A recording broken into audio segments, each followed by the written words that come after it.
Yo, bruh. What's bro? Have you ever wondered what it would be like to be? You've been in the gym with Wolverine. Have you wondered what Yeah. it's like to be in the gym with Michael Jackson? No. Let's find out.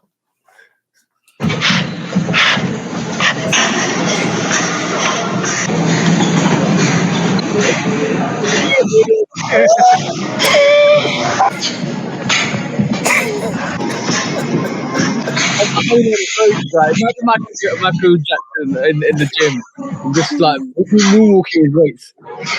Hold on. Wait for it.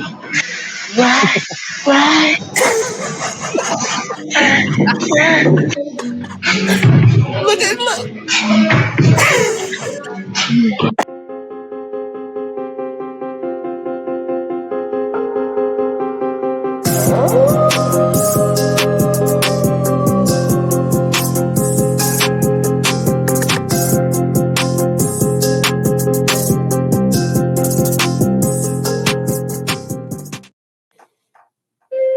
What is up, guys? Hope you're all having a great time out there. Back with episode 72 of the Shooter podcast.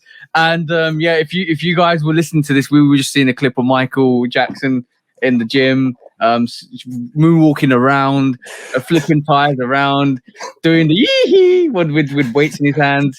No, bro, is AKA Ms. 20, AKA MZ20. This guy. Have you not seen his page before? I've seen some of his stuff before. I've seen that. I've seen the clip before that you. Michael Jackson basketball, Michael Jackson soccer. Like, dude is hilarious, bro. Bro, I can't wait to do the Shoe Dogs Reacts this week, hopefully, because I'm just telling you one thing. I've been coming up through clips on clips and clips. I am going to constantly make you laugh this Wednesday if we do the Shoe Dogs Reacts. I'm not even joking, because the amount of content that's really funny on the socials is amazing. Shout out to everybody that tries all the time to actually kind of produce excellent content, because it's great to see it. And to be honest, it's like the brighter side of the social media, just the funny stuff. Yeah, man. I try to curate my my Instagram feed with the funniest or the most informative stuff that's interesting to me. But Yeah. You know, a lot of stuff slipped through the cracks. So I'm so glad I found this guy. Him, Desi Banks, Tony Baker, Moneybag Mafia. It's just certain guys that do comedy on Instagram the best, bro. You know what? Recently, this is nothing to do with sneakers at the moment. Recently, bro, I've been sending clips of. Have you seen? I don't know if you come across this. My girlfriend loves cats, right? And there's this clip about there's videos about these cats making food, but it's kind of created in a way that it looks like they're making. I saw that, bro. Yo, he said that it was like a home video camera setup, and then it's no, it's a body cam. He put a body cam on the cat, and then you see the cat cooking, and it was the one video the cat made a song, bro. No, that's totally different to what I'm talking about. Another thing I'm talking about is more like this. It almost seems like it's either Japanese or South Korean, but basically they kind of do the animation. They kind of do it from a first perspective, and they get the cats to kind of knead the dough, throw the dough up, like kind of start cooking. Yo, bro, it's so funny. If I will send you something after this actual podcast, because, bro, I've been coming across more and more, and every time I see one, I send it to my missus, because she loves that stuff. It cracks her up, and I'll guarantee you, bro, this will crack you up. I'm not even joking, bro. It's so funny. So, like, guys, like we always say, right? The content and the funny stuff is always amazing. This is why we do stuff we do. But before we carry on, guys, like we always say, like me and Q always say at the start of the videos, at the start of the podcast, please do go and like, follow, subscribe, come and chat to us. Let's have a conversation. Go and follow 808 Kicks ATL. Go and follow Love Kick Customs on all the socials. On audio channels, we're on Google, Apple, Spotify, all of the stuff like that. So go and listen to it. Go and just check us out. And obviously Instagram, TikTok, all of that stuff. So yeah, just come and chat to us. Let's have a conversation like we would do. This is why we do the podcast. Speaking of Instagram, shout out to Meta for giving me my 808 Kicks page back. I didn't even want to speak on it last week, bro. They took, and I still ain't got the podcast page back. but I'm working on it. Yeah. But did you, bro? Like, I was. Instagram's been dodgy recently. It's been really dodgy recently because basically, I know a couple of people that have been, like this week, somebody tagged me and a couple of other people, and we didn't see the tags. Your page got blocked out. I heard a couple of other people lost their pages as well, and they got them back. Yo, it's not looking good, bro. It's not looking good for Instagram at the moment. That's what I'm saying. They did a big update, and I think they fixed a lot of bugs. And they broke something while they was fixing everything. And normally with software, that's how it happens. Like if you're a gamer, I know you play the game, just like I do. I've been back on No Man's Sky recently too. I love it. When they do these patches and fixes, oftentimes they fix a whole lot of stuff and then they break something else in the process. Or oversight or something new that they put in don't cooperate with something old that was already there. It's crazy, bro. As an engineer, I'm pretty sure you probably understand how putting in new stuff sometimes can break old stuff. Yeah, bro. Like you said this a couple of podcasts ago. It's like with the sneakers app, they fix one thing, something else breaks. Yep. We can talk about sneakers at a later date. Sneakers app, that is. As we've been doing lately, let's go on to sports quickly, very, very quickly. No, before you do that, I know you got a sneaker coming, and I've literally got another sneaker that's arrived. By the way, have you seen the Every Game Airship, bro? In hand. Every Game Airship. Oh, bro! Now, that's a phenomenal sneaker. I told you, bro. I know you and Scott told me both. I wanted that sneaker when it came out, and I know Nigel Sylvester, the whole hype behind the Nigel Sylvester, the tactics they used for Nigel Sylvester to promote the Every Game anyway. But all I'm saying is the tech. Once I got the tech grey, my energy totally changed. It's down there. My energy totally changed for that because I was like, yo, these Jordan Airship tech greys are dope. And if the Every Game is what I think it's going to be, that's going to be a phenomenal sneaker. Hey, bro, that's a dope sneaker. That is. You get the red or the blue? What do you think, bro? The blue. Yeah. Who needs that red, bro? I like the red. The red is sail suede. That's and you see how the suede is on the blue. That suede is like a towel, bro. It's like how did they do this? And why don't they do it on every suede shoe? Okay. While we're talking about towel looking sneakers, loose shoes are dumb, bro. You look. We're talking about quality, not brands, right? So be fair and consistent on this one, bro. All right, the Towley, the Jordan 4 UNC, or the Airship Every Game, loose shoes are dumb. That's not fair. On materials alone. That's not fair. But of course I'm dumping the Towley. And you say it's not about brands. You can say it's not about brands, but it is because you gave me a Nike, a Jordan, and an Adidas. You knew the Adidas was getting dumb, bro. You knew that. That's easy. You carry on, and I'll give you my choice. So I'm dumping the Towley, which is a great shoe, but it's Adidas. I'm losing. I love your consistency. I'm losing the UNCs, bro. Ooh. Yeah. Right, if I had to choose, if both of those shoes were in front of me for retail at my size, I would pick the Airship. Yeah. Bro, I will pick the Airship over the UNC, right? UNC 4. But I'm done. Look, just based on quality, not the sneaker, not the silhouette, no nothing else. I'm talking about the materials. Based on that, I'm dumping the Jordan 4 UNC because I think the suede on the Towley, bro, that's ridiculous. And the only thing that actually compares to the Towley is the Airship, because the quality, the suede on the Jordan 4 UNC is good, but it's not that good compared to the other two.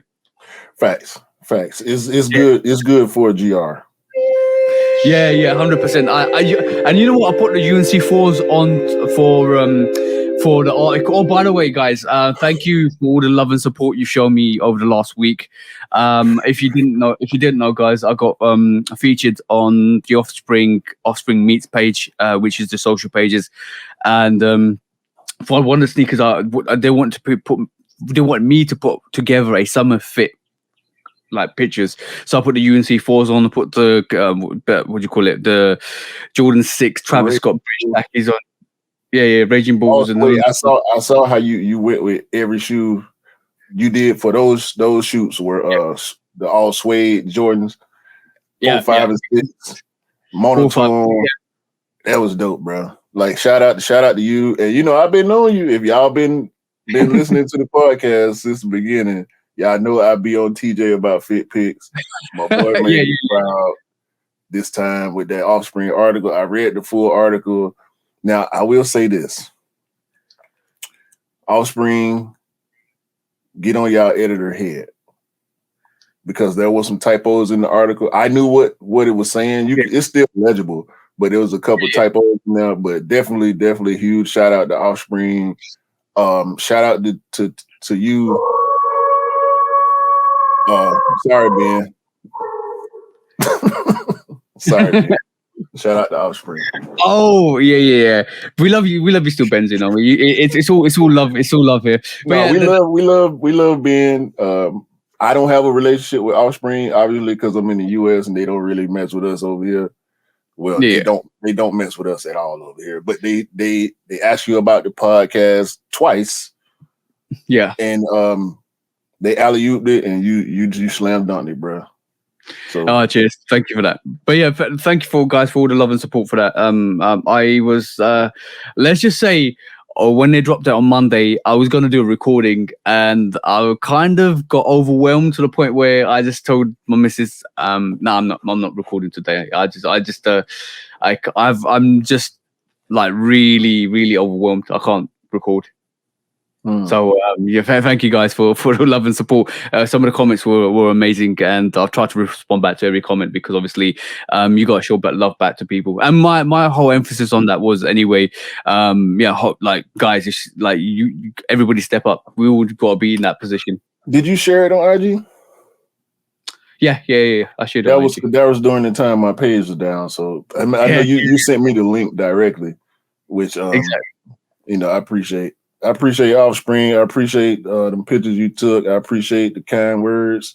I appreciate your story. As always, you know, you my bro. So that was dope, bro. I'm still I mean I'm just happy. I'm happy to see it, man. I'm happy to see it. Yeah. Bro, like I said to you, this is just a pin in the sneaker game, just to let them know we're here. And also we're building something special. You will see over the next couple of years how special we can make this, and hopefully we can make it to what we envision it to. But yes, on that note, let's talk about some of the sport action that's been happening, bro.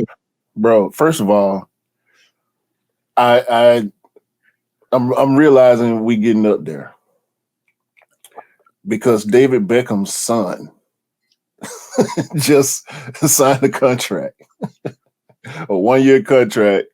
I can't remember what club it was, but David Beckham's son. I remember when David Beckham hit the scene as far as his popularity for the U.S.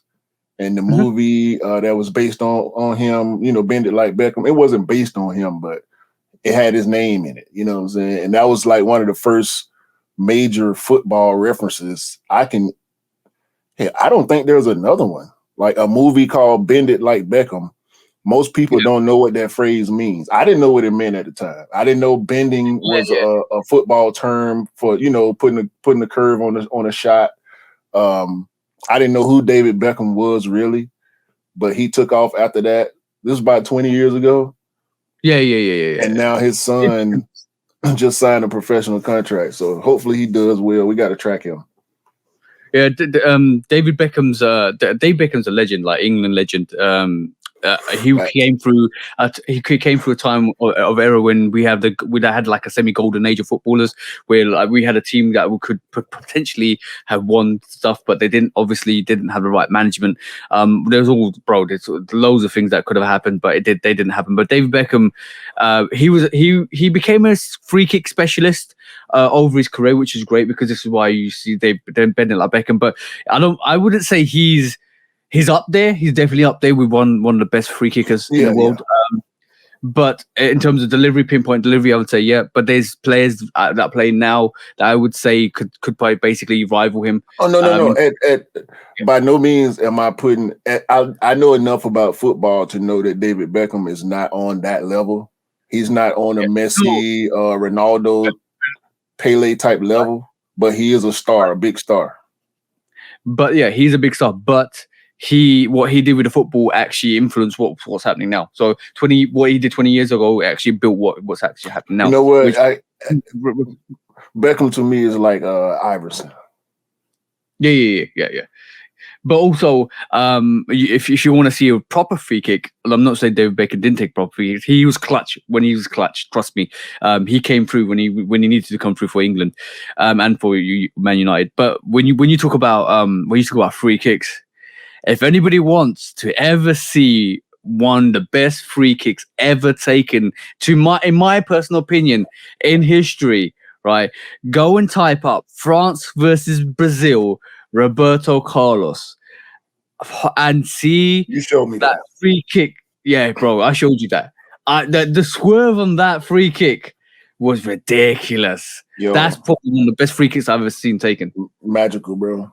Magical. The stuff footballers pull off. Like when I watch basketball, and I think especially when I'm showing you basketball highlights that you had never seen before, I get amped up for you, and I want you to understand it the way I do. So when I watch football, I'm trying to understand it from a footballer's perspective or a football fan's perspective, and bro, it's just amazing. Some of the clips.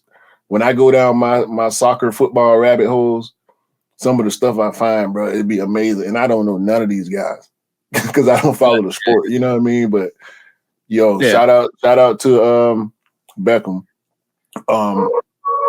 In other news, in the football, we did mention Messi coming to the US, playing for Miami in the MLS.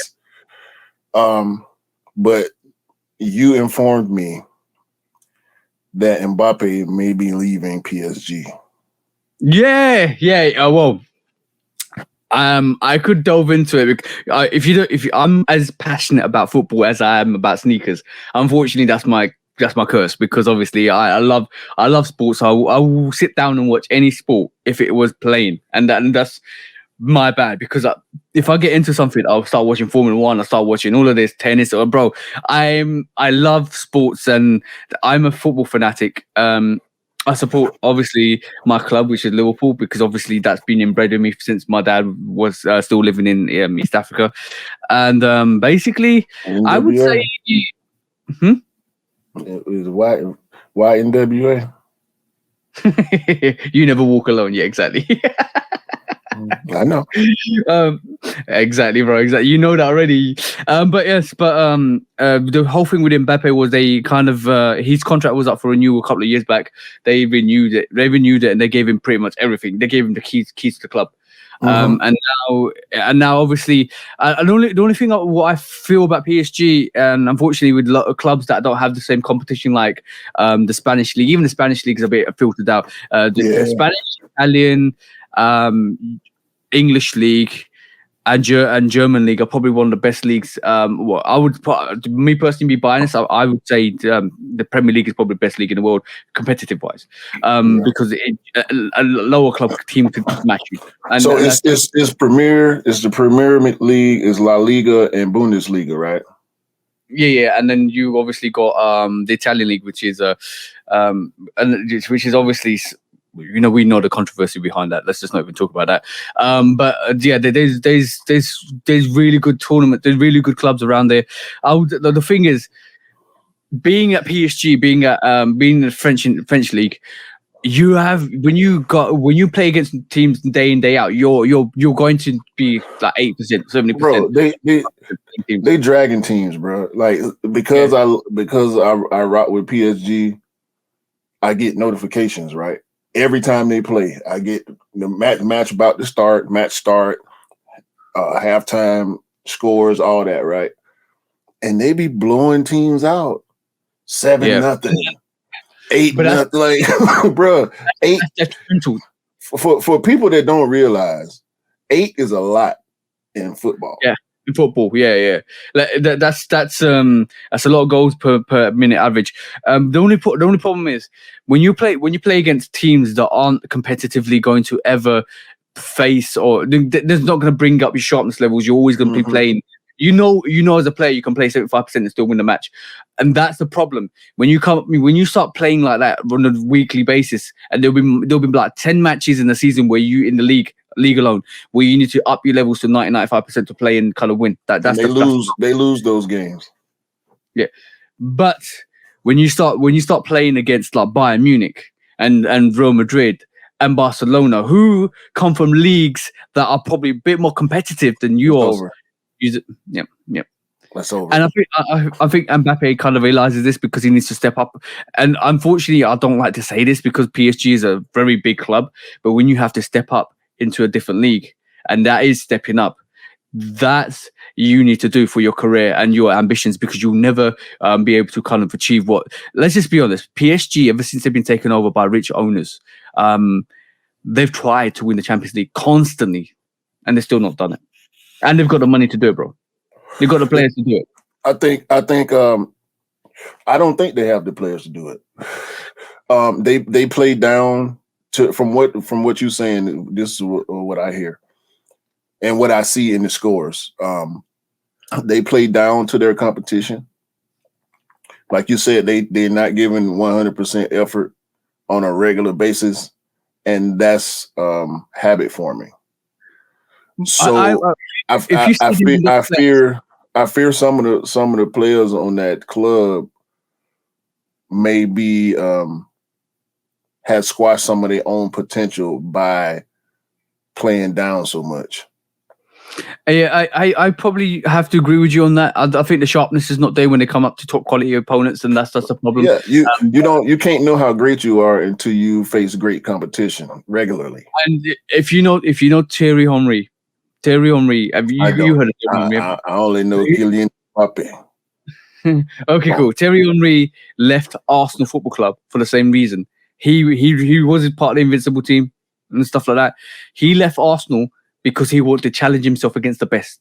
Yeah. And that's what Mbappe is trying to do now. You need to go and challenge yourself against the best. I'm not even joking. PSG have a team, bro. If you look at their squad, they have a team. You can't have Messi, Neymar, Mbappe and not have a team, bro. But that's top. It's like LeBron. That's just top heavy. No, they've got the defense, they've got the keepers, they've got the midfield to really do well, bro. If they were in a different league, how will we know if they play in the league they play in? If they were in the Premier League or Bundesliga or La Liga, we may not feel the same about them players. No. They're on paper. This is what we always say. On paper, paper, they've got a very, very, very strong team. I would say they will give Man City a run for their money if they will play in the Premier League, right? I would say they will be competitively get like rivaling Liverpool, United, even Newcastle with their newfound wealth. So I know the potential of that team by the players they've got. But they play in the wrong league. This is what I'm always constantly saying about PSG. It's going to be hard for them to ever win the Champions League because they play in a league that is not competitive enough for them to actually step up when it comes to the big games in the Champions League. Right, because it's just their level of play, man. They need to win some of these tournaments, man, to prove themselves. Or Mbappe gonna be up out of there, and he gonna get another bag wherever he goes. Another bag. Can you imagine if you haven't heard of Haaland, have you? Nah. All right, cool. I'm familiar, but Nah, I can't. Go look him up because he's just broken every single Premier League scoring record in his first season. Him and Mbappe, if they play in Premier League, that would be probably the best league to ever play for at this moment in time. Hopefully he goes somewhere where he's needed and he can win. Because don't go to Real Madrid. Don't go to Real Madrid. We don't need to see another Galacticos team. Okay, so just quickly on the draft, you were going to mention the NBA draft, bro. So the top went how we expected it to go. Victor Wembanyama went number 1 in San Antonio. Brandon Miller went number 2 to Charlotte. And Scoot Henderson went to Portland. Hopefully Dame will stay. Scoot wants to play with Dame, obviously. And Scoot Henderson is the most NBA ready because he didn't go to college. He went to the G League. So he was able to get professional training and play against guys that are around the NBA. So my Hawks, we did okay. We got a couple young guys. Hopefully, I know the one. We got this kid, bro, out of Washington State, 7'3" wingspan, big man. He can dribble, he can shoot. I'm looking forward to seeing what type of role he's gonna play with my Hawks. Outside of that, Bradley Beal did not go where I said he did last week. That was a false report from the fake Woj page, the fake Adrian Wojnarowski page. Y'all beware. Block that page on Twitter if you see it because it looks very, very official. I had to go back and check. Bradley Beal got traded to the Phoenix Suns with Kevin Durant and Devin Booker. It's going to be ugly. They only got 5 players on the team right now, so they got to finish the roster and make it cohesive because that was their problem last year. They wasn't deep after the Kevin Durant trade. They traded all their bench players, they good bench players, and that's why they end up not doing too well in the playoffs. Kristaps Porzingis in Boston, Marcus Smart to Memphis. So Dylan Brooks is definitely out of there because Marcus Smart is who Dylan Brooks wants to be when he grows up. So they got the real deal now. They don't need Dylan Brooks to be their defensive team leader, mouthpiece, heart of the team guy. They have Marcus Smart, and Marcus Smart is a veteran. He's proven. So peace out to Capman Brooks over there. Yeah. It's a lot of moving parts. I know I'm forgetting something. Chris Paul is in limbo right now. He will not play for the Wizards. More than likely they're gonna trade him or buy him out, and he will probably end up back in LA, either with the Lakers or the Clippers. More than likely he'll go back to the Clippers, but we know him and LeBron are very, very close. He wants to play with LeBron. LeBron wants to play with him, but they are both 38 years old. Will Chris Paul take the veteran minimum, or will he ask for the bag that he may or may not deserve based on his injury history during the playoffs? It's a lot, man. It's a lot. A lot of moving parts. The drama is always in the off. As much drama as there is during the season, the drama is always in the off season when guys start moving around. And a lot of guys are making moves right now.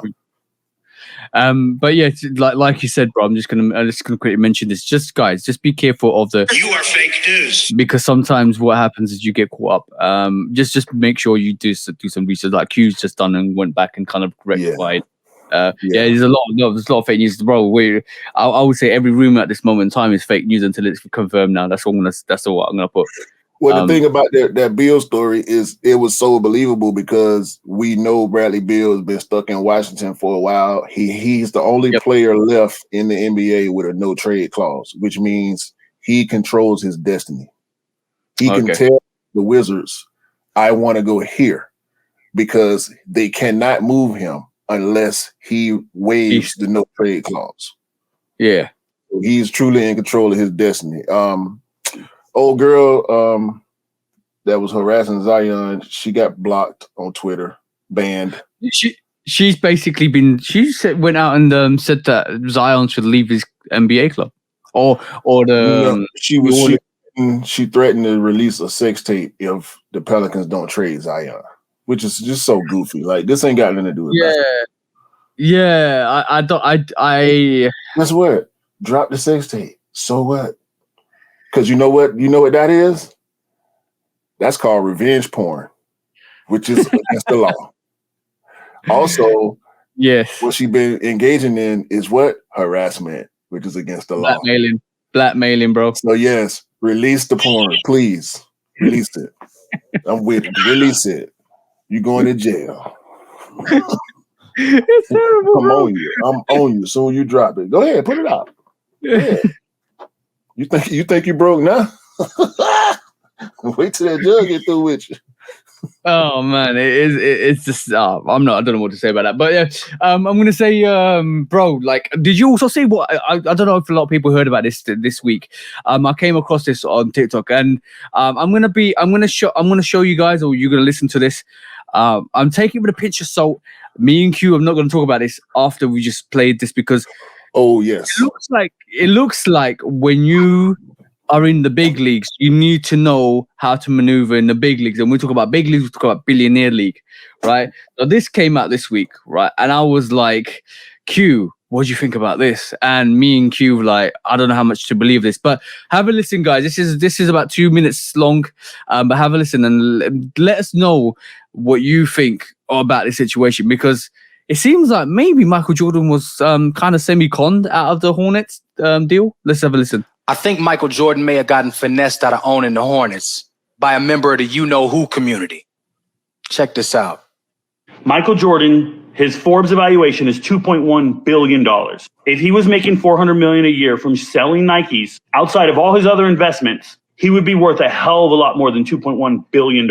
His evaluation took a hit when the Hornets lost their evaluation. Please understand what I'm saying. The vast majority of Michael Jordan's net worth is actually the ownership of the Hornets. And that goes for a ton of other billionaires, Jerry Jones, whoever. So let's just say Michael Jordan owns 66% of the Hornets. For easy math, that's 2/3 of the Hornets. They're selling for $3 billion. He's getting $2 billion, right? So $2 billion worth plus the $100 million from Nike, that's $2.1 billion. That's his evaluation. Now, enough of that math. Let's get real. 2 years ago, he made a terrible investment with Gabe Plotkin. By the way, that's a minority owner who's buying the damn Hornets. So he told Gabe, yo, go ahead and bet $500 million of my money. I got you. It was like, let's just quickly say, allegedly. I'll throw that word allegedly in that equation. I don't know who this guy is, but he sounds like you know what he's talking about. Yeah, so those just carry a verbal IOU. And Plotkin went and put a ton of money into the stock market, somewhere around $4 billion, and they lost. But instead of going to Jordan and saying, give me that $500 million, Plotkin said, I don't got it. I don't have the $4 billion I just bet. So then this man right here, Ken Griffin from Citadel, worth $32 billion, the richest man in Chicago, bailed them out. So Griffin gives Plotkin about $4 billion. None of this is a secret. This was about 8 months after their bad bet. He buys them out and covers their ass. But then he wants his money. He's here to collect. So Plotkin owes him. So now Plotkin pays him.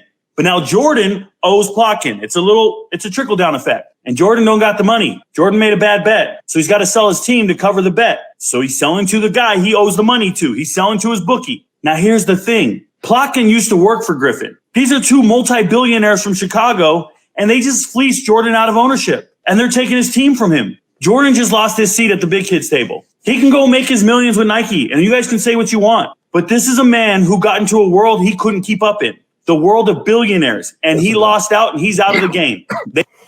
I don't know how much to believe with that, if I'm honest.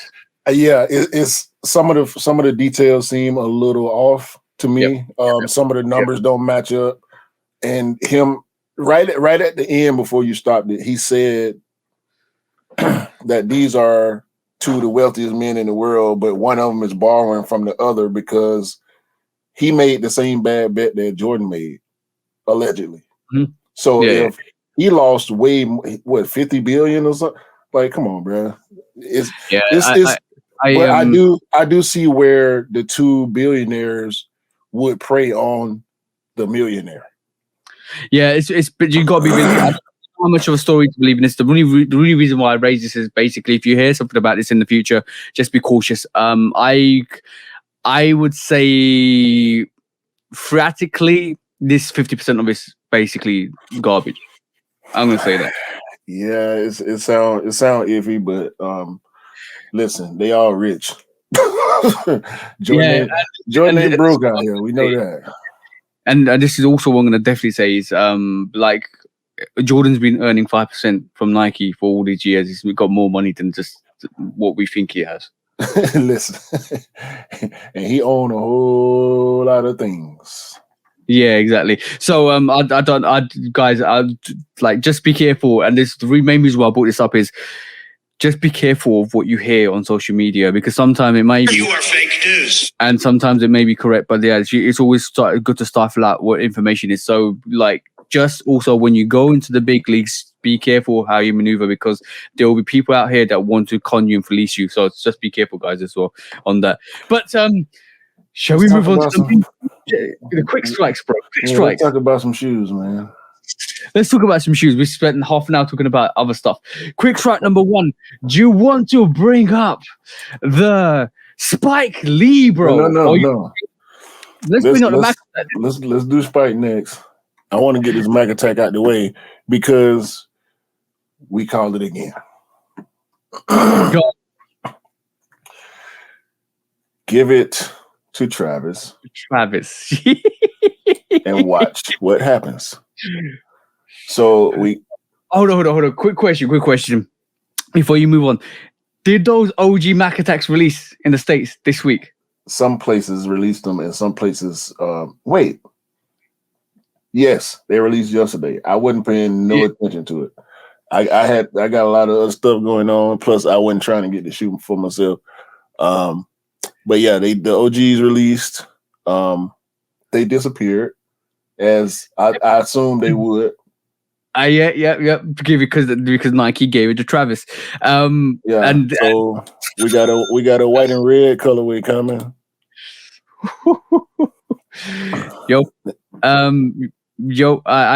I'm just gonna say it is what it is, bro. Give it to Travis. It is what it is.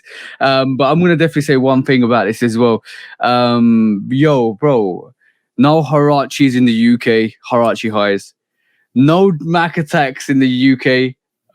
No what do you call it? Air Trainer 3 SC highs or the Bo Jacksons in the UK. Bro, feels like 1995 again with no Jordans in the UK.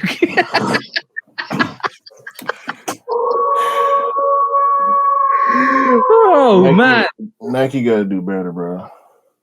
They really gotta do better for y'all. I'm not even saying it for me. I'm saying look. What I'm saying for y'all. Yeah, what do I always say? You deserve to get the sneakers you want. This situation, we can't get the sneakers we want because Nike don't want to give it to us. When we took and look, we know the Harachi High is probably not everybody's favorite silhouette in the UK, but there's people out here that still want to get it. There's still people out here that want to get Bo Jacksons and Griffeys and all of that stuff, but we don't get them here, bro. And this is ridiculous. And you know what? Another little point. The COJP Air Max 1, you guys got it this week. It dropped in a couple of places. We ain't seen the light of day here, bro. You know what we got on our release calendars for that sneaker? TBC. See, it's the same thing that happened to me a couple of months ago. Now they doing it to y'all. Bro, we gotta do better, bro. Nike has to do better.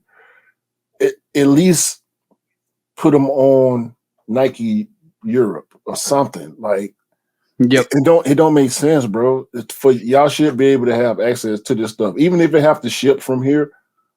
Yeah, y'all should be able to make these purchases on these classic sneakers.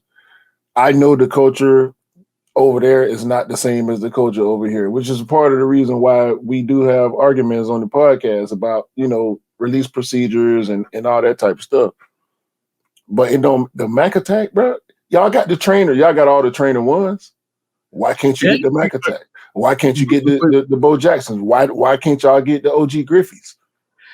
Bro, what was that Air Trainer that had a collaboration recently? It was more of a creamy, pinky sneaker. It was bro, I can't remember it now. Yeah, that didn't come out here either. Nope. A trainer that got a collab? Yeah, train. I think it was a Trainer 3 high.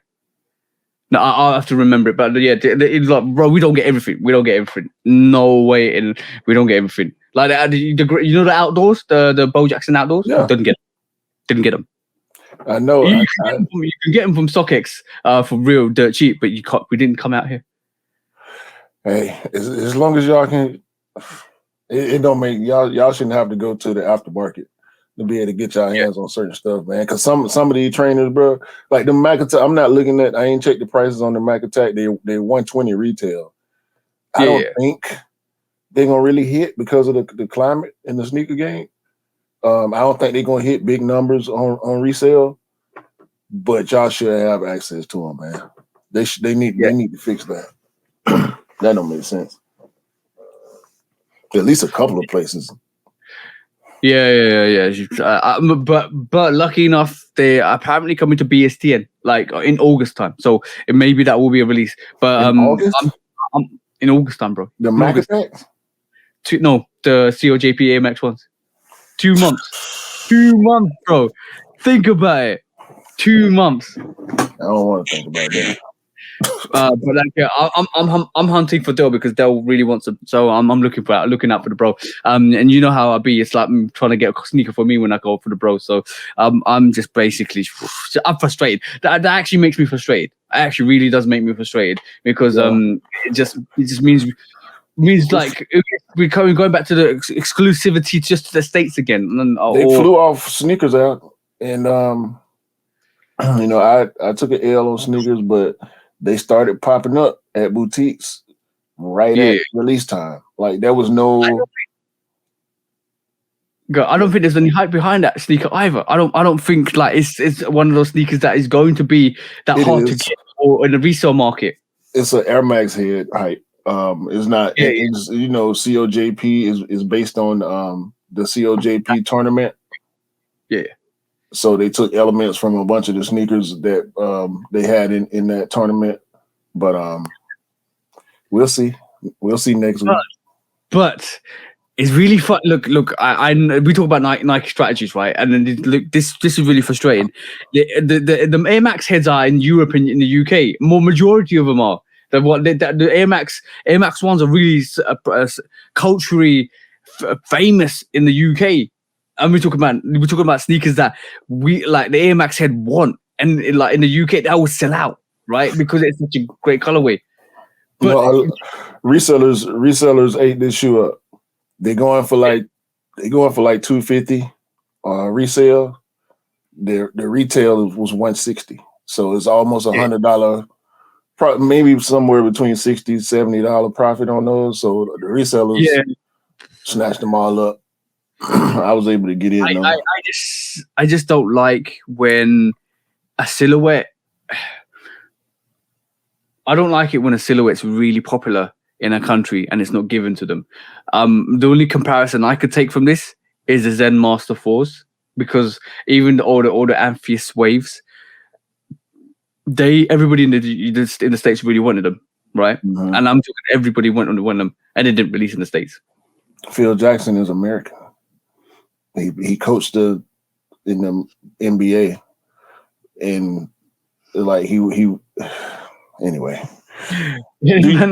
Speaking of strategy, do you remember the mystery box guy from SneakerCon?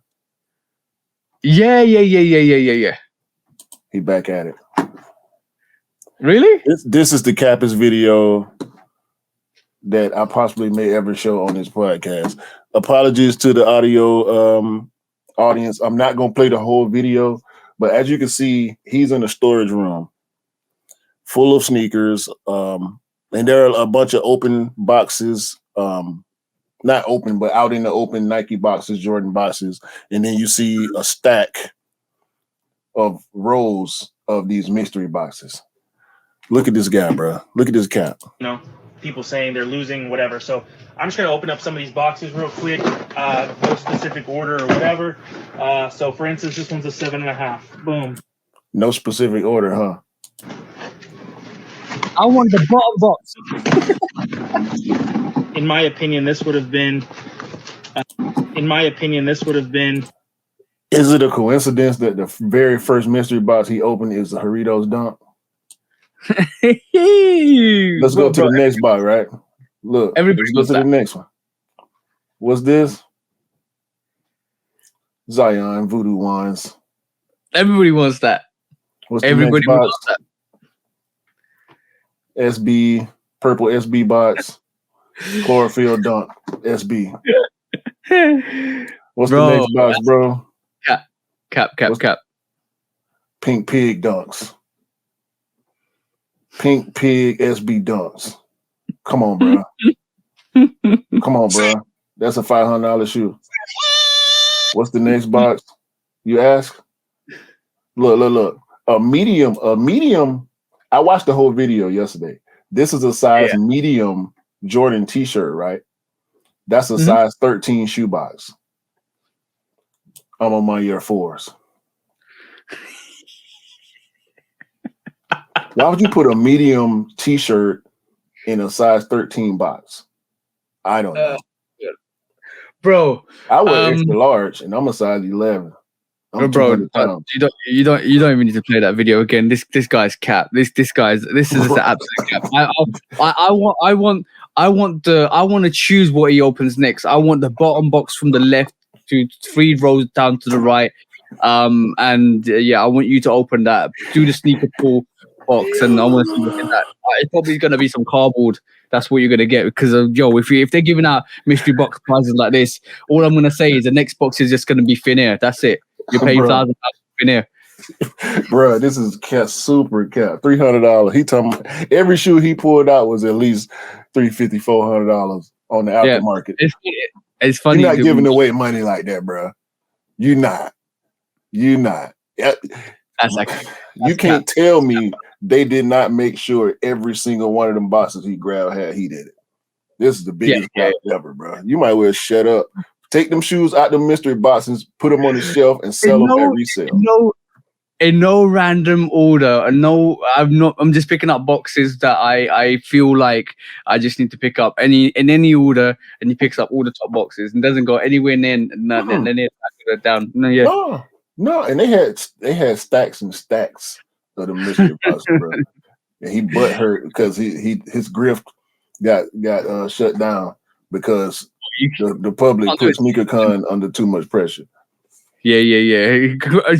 Bro, round of applause for everybody that put pressure on SneakerCon for bad behavior. You don't want bad behavior or any of that business around SneakerCon, especially when you go there you want to have a good time. Some of the people were absolutely shocked with all their mystery boxes. But yes, next quick strike, bro. $95 dunk highs for $300. I'd be shocked too. Anyway, next quick strike. Let's go on to Spike Lee. And he's a new sneaker that Jordan Brand given him. So basically, is it a new sneaker? It's not, bro. This is trash. This is trash. Hold on. Give me 2 minutes, bro. Give me 2 minutes. Bro. I give you 2 minutes of podcast time, bro. Go on. This is trash. First of all, this is the Jordan 1 High OG white cement, right? Yeah.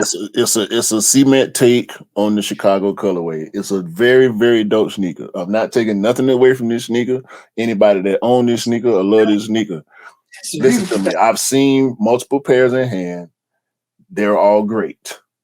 I didn't want the sneaker, but that don't take away from the greatness of this sneaker. This is I think this one would grow on people, and even myself may regret not getting this sneaker years later. However, massive regrets.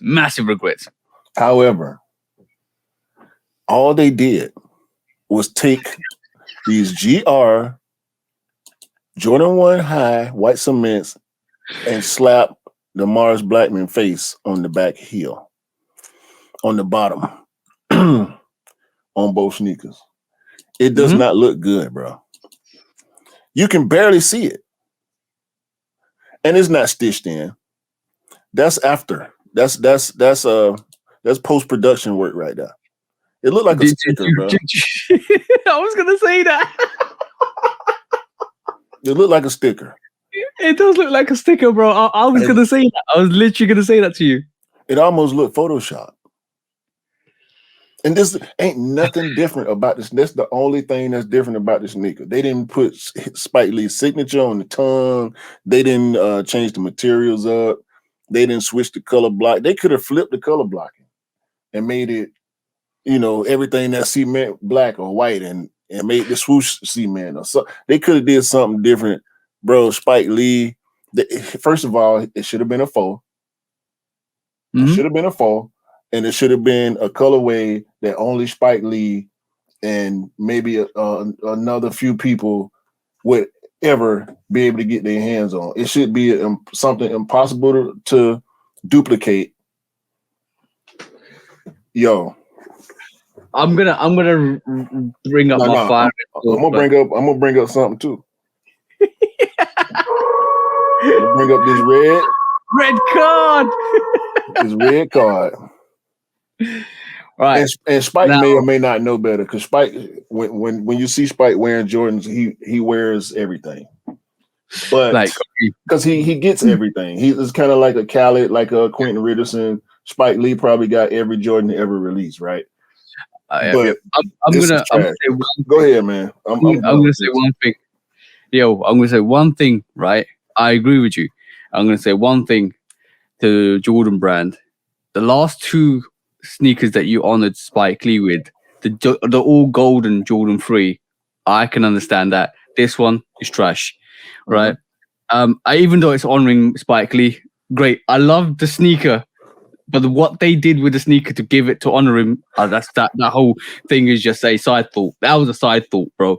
And this is why I think, because the way it's been done is like a side thought. It's great that we're honoring Spike Lee. I'm not taking that away from him. It's great the fact that he's getting honored because of all the great work he's done with Jordan Brand.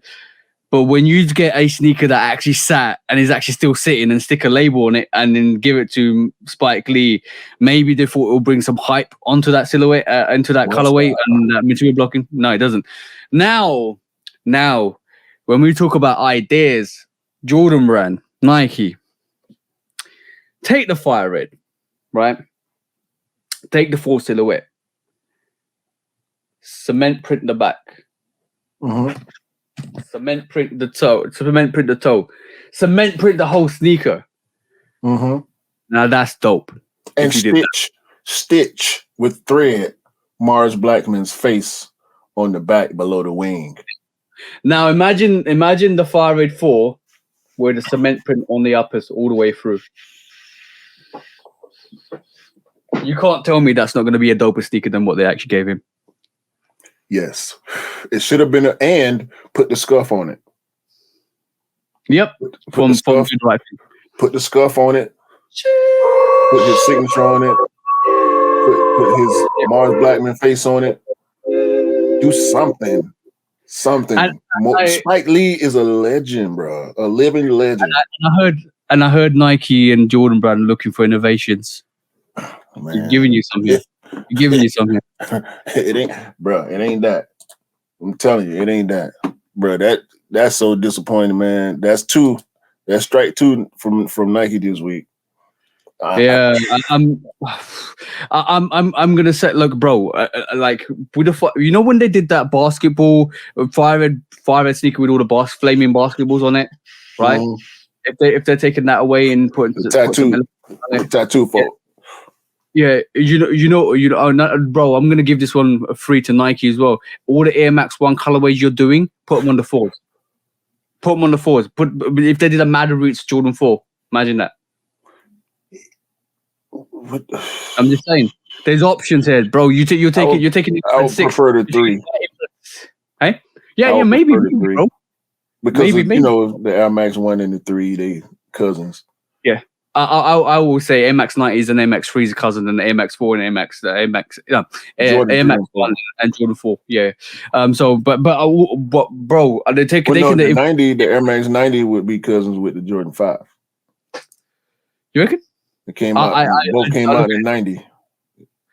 Yeah, no, but I'm putting the years together. I'm looking at the silhouettes. This is why. I think the three resembles a 90 more than an Air Max 1 resembles Jordan 4 more. But like what I want, what I'm saying is they've taken the white infrared 6 and put it on the 7. Why don't you start putting, bro? Can you, bro? Sheesh, bro. This a rabbit hole. This a rabbit hole. Let's not right now. Jordan 4 concepts. Listen, bro. We want concepts from Nike. We got it right here with this off-white Air Force One mid graffiti. Yeah, I think this is the best outside of the green one. I think the green one is. I'll put this over the green one though. It's all white. The graffiti on the side, bro. The clear swoosh. This a home run right here. This is a home run right here. This is the I can't remember this is the Air Force One with the spikes on it. What's that called? What's the official name for that? I know it's off. Off-white. It's just Nike Air Force One mid graffiti. Yeah. I just remember. I always call it the Air Force One mid spikes off-whites because it's just the off-white. Yeah. With the Nike, they didn't put no other tag on it. I ain't heard nobody refer to it by nothing else than the off-white mids, Air Force One mid. But I like these, bro. This is, yeah. I would actually do that. Mm-hmm. I wouldn't do none of them other ones, but just the all white, the mid. I mean, I'm from the South. We did mids in the South. People from up north, they really hate mid Air Force One mids. We did mids in all colors, especially the all white and the all black. I remember I had the cool gray mids with the jewel swoosh in high school. Oh my God, I used to love that shoe so much, man. That's nice. Definitely nice. Next quick strike, we're going up. Is this awesome story? It looks like this week that Jordan Brand actually gave the UNC black toe to all of the UNC basketball team.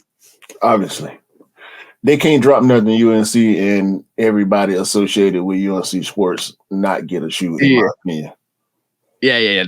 I think a lot of people are starting to warm up to these UNC black toes. A lot. I've seen they got the one guy, the guy on the right, is wearing UNC Pegasus.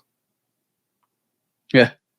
So I don't remember seeing. I ain't like I'm checking for Pegasus, but I don't remember ever seeing a UNC Pegasus. And what is the other guy? He got a UNC that looks like a Team Jordan with a UNC logo on the tongue. Yeah. I think so. So they got stuff that people will never have access to, bro, unless they get rid of it. Yeah, but this is awesome though. Like this is what we like to see in terms of like celebrating the team, giving them some it's recognizing greatness, and this is what we talked about with Spike Lee's recognizing greatness and making sure that the people that you don't what it is, you don't half-ass stuff. It's and you know what I mean half-ass stuff is like. You just don't do stuff because you know what I this silhouette sitting around. I'm just gonna stick something and give it to somebody else. It's when you have the saying, it's a thought that counts, and if you put more thought to in a gift, even it might be the smallest gift in the world. It might even be a flower that you give to somebody, but if it's been done up right, if it's got something special to it, you're gonna remember that more than a bunch of roses, like ever, bro. Like that, and that's important. On one Valentine's Day, I went out and bought some rainbow roses for my missus for Valentine's Day, and she still remembers it to this day because it was me trying to find where it is, where to get it, go drive there, go get it. Like I could go to any flower shop and get red roses, bro. But when you do something special and unique, that's more important, and a lot of people remember that, and all of these athletes will remember that going forward because they'll be like, "Oh, I was here when Jordan Brand came through, and they dropped us these black toes before they even came out." Well, not so much. I don't think on the amazement part, because if I go to UNC and play any type of sport, I expect to be wearing Jordan the whole time. because yeah. you know it's not like Michael Jordan made the Bulls. He didn't make UNC. UNC was already an established, not necessarily powerhouse, but they were competitive. You know what I'm saying? Yep. And you got to think about the fact that Michael Jordan played with James Worthy and Sam Perkins. You know what I'm saying? Like there were hitters, and Jordan was a freshman. James Worthy was the guy. When Jordan hit that shot in his freshman year, he was open because they were doubling James Worthy. Mm-hmm. So saying all that to say, this should be expected. You know what I'm saying? Bruh, if you don't take care of UNC, you can't rock with nobody, bruh. You know what I'm saying? Like you dropping all these UNC colorways and you know UNC Chicago. We up to like 3-4 UNC Chicago colorways now. You gotta take care of UNC, bro. Got to. Right. What's the worst UNC colorway in a Jordan? In terms of silhouette, the way it's been done. I want you put your quick thought on that because we've seen a lot, like you said. But what's your worst one that you've seen so far? Worst UNC. Ooh, I really can't say I have a worst UNC. My least favorite. Yeah, no, that's what I meant. Least favorite. My least favorite is probably.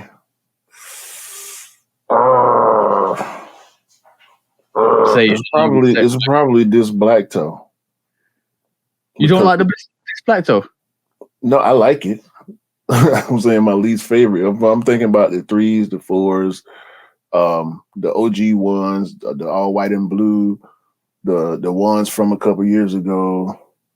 I'm not talking about the 4s, the 5s.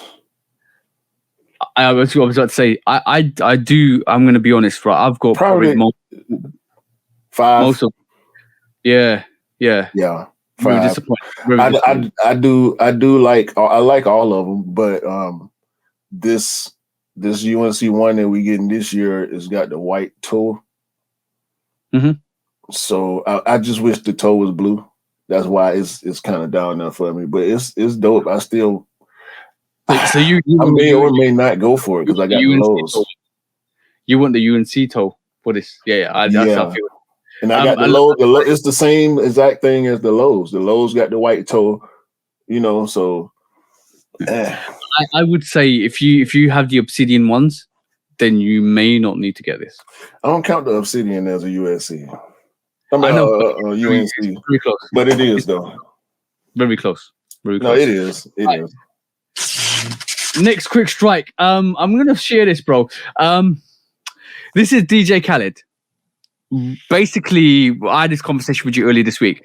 Khaled was wearing the Royal Reimagined Air Jordan 1, which was releasing in November the 4th. Remember that day, guys. Now, I originally thought he got it from the Jordan brand. Somebody told me he got it from an LA resale shop. Now, my question is, bro, I'm going to play this clip, and you can obviously see DJ Khaled is rocking the Reimagined Royal ones. There's something odd about that right there. The wings to where they're pointing, the distance between the actual wings with the position of the wings logo. And this is not just, bro. Like we know this is going to be a predominantly suede sneaker. I'm not even talking about regular Jordan 1. Regular Jordan 1 wings, the tip of the wing points to the top of the actual top eyelet, right? Which is fine. This is a suede.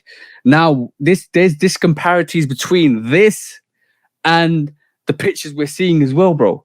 Like, I don't know which one is fake or which one is real, because the ones we're seeing, the ones we're allegedly seeing that are real, or we've been told are real, the wings logo runs closer to the eyelets, and it points further towards the upper than it does to the lower eyelets on the actual top lip. So now,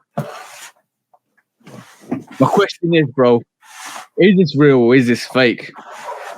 It looked like the same shoe to me that we've been looking at.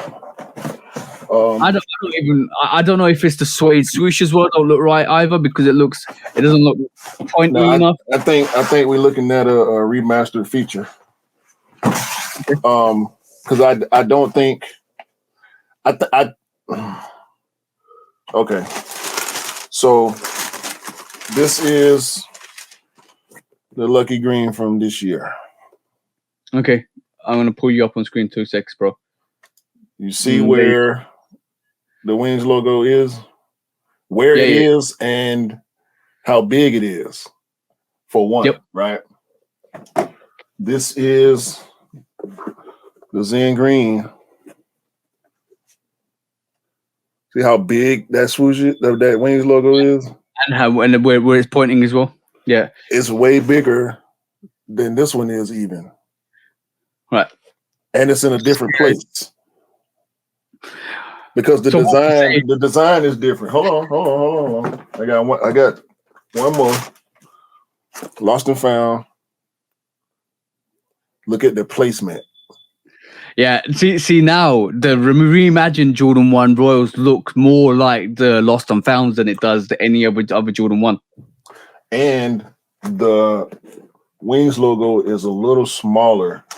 I can't remember which ones came out that had that smaller Wings logo.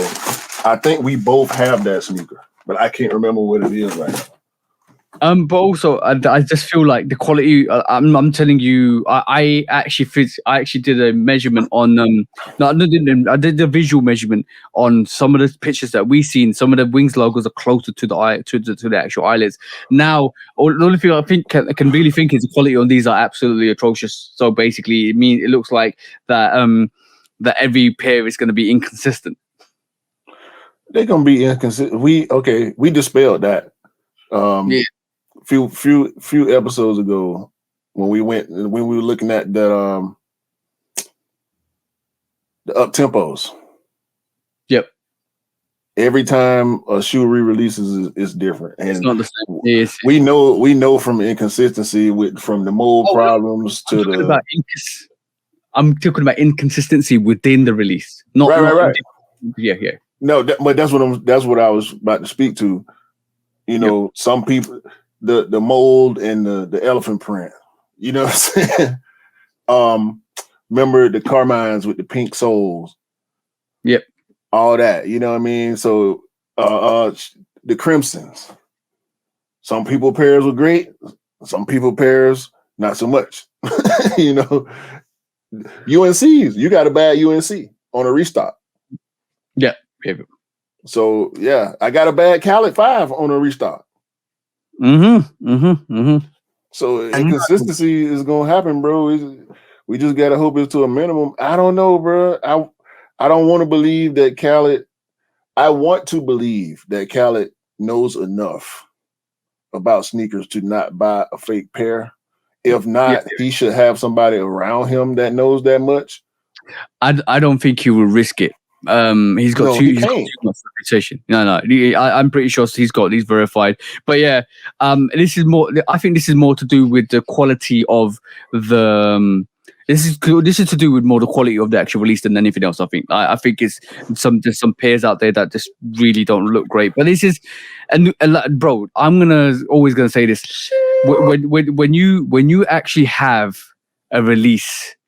And you do a release and it's inconsistent like that, that's advantage to the UAs. Yeah, and this was not in Khaled's best interest. He should have got the shoe from Jordan Brand. Yeah. He should have got the shoe. He's gonna get it, and obviously they already done production already done on them. We keep seeing pairs popping up. I don't think everything that we seeing is fake. But it's hard to tell, especially with seeing this with Khaled allegedly getting them from a reseller. Like if he did, in fact, get these from a reseller, you got to question it. But hopefully, this is real. As irritating as Khaled is to a lot of people, we have to be able to rely on him as sneakerheads to show us what to expect because he get everything early. This is way early, 5 months early, but I want to be able to trust him. Yeah. Are you looking forward to this reimagine? Yes. Yeah, they're looking doper and doper as we speak. Let's just wait for that release and see what it actually look like. The official pictures look like, because that's what we want. Next, quick strike, bro. We're gonna run through this quickly now because it looked like Eli Manning on the Eli Manning show. Fat Joe actually introduced another colorway, which is more of a baby blue colorway for that Terror Squad Air Force One. Are you looking forward to this one, bro? Nah. You like the black and white version better? Yeah, these dope though. I don't care what he dropped. He just need to keep dropping. Fat Joe need as many colorways as he want. Yeah, I'm enjoying this. I want him to have a full. A lot of people wanted that pink version of this as well, Air Force One. We probably gonna get it. Hopefully we'll get it. Yeah, but this is dope. Anybody loves Air Force Ones, you got to get your eyes on these, bro. Like these Terror Squads. Bro, did he line the midsole? Hey, is the top of the midsole gray? No, I don't think it's. No, don't worry. We'll see. Next quick strike. Next quick strike, bro. I want to know how a designer company for spring and summer line, bring that red card up. Bring that red card up, bro. How are you releasing a winter shoe in summertime and calling it your spring and summer collection, bro? You know what? Hit an upside down. I do love the paw print on, like, the human aspects of the paw print for that, like, like a cat has a little paw. This is like human. I do like that. I'm retracting the red card. We got to hold on. We got to put this on the review. So summer just hit, right? Yeah. And this is the spring collection. Spring summer collection. Bro, I'm recording and it's boiling in here, and I'm looking at that, and I'm actually even more boiling in it. Is it hot like that? Is it hot like that in France? Yeah, of course it is, bro. I'm just asking. It'll get hot like that. Okay. So, yellow card. because y'all releasing stuff off season. Yeah. But fall and winter is around the corner. Yeah, I do understand that now. Because you know how we do. We get stuff, and I still got shoes I ain't wore. I done had for 2 years. I ain't worn yet. Yeah. I'm gonna say this. Don't get it now. Let it sit. Wait for it to go on sale, and by the time full time comes, that'll be on sale. That's when people gonna start buying them up. Save your money. Better be first. I'm telling you. Better be first. To be honest, I do like the whole concept of them. The only reason why I wanted to raise it was, like, why are they bringing like a predominantly winter? It's almost like a winter slipper. You know why? Why is that, bro? 3 words. Big red boot. We will talk about that in a bit. We will talk about that. That looked like the Louis Vuitton Mario shoe. It does, though. I've had slippers like that for wintertime when it's been really cold. It's like a woolen sock on your feet. I like the concept of it. I'm just kind of amazed that they actually released it in spring, summertime. But yeah, it lists Louis Vuitton. You can do what you want. Shout out to wool socks in the wintertime too. Wool socks are a beast. Yeah. All right, next quick strike. Yo, bro, I wanted to talk about this. Trash. Nike and Madden. No. Nike and Madden are doing releasing an Air Max 90, and if you haven't seen the Air Max 90, it's basically this kind of colorway, more brown, blue, red, all over. Like I think. The shoe is nice. Yeah, Madden as a video game franchise and EA as a video game production company are trash every time Madden come out. It's trash. It's the same game every single time, bro. They take out features, and 3 years later they bring them back as all new. They'll tweak one thing or change what the menu look like or give it a different name, but it's the same thing from Madden 08 that we used to love, but y'all took it out and y'all tried to bring it back in Madden 14 as something different, but y'all fumbled the bag on that. Pun intended, by the way. Y'all fumbled the bag on that. And the idiots that love football anyway keep buying Madden every single year. It's the same exact game, the same bugs, the same glitches, the same animations, just different rosters. That when you go create a player, it's the same faces that's been in Madden since 08, 09, when Michael Vick was on the cover, when Peyton Manning was on the cover, when he was still with the Colts. Like, it's trash, bro. The game is trash. Okay, this is strike 3 for Nike this week.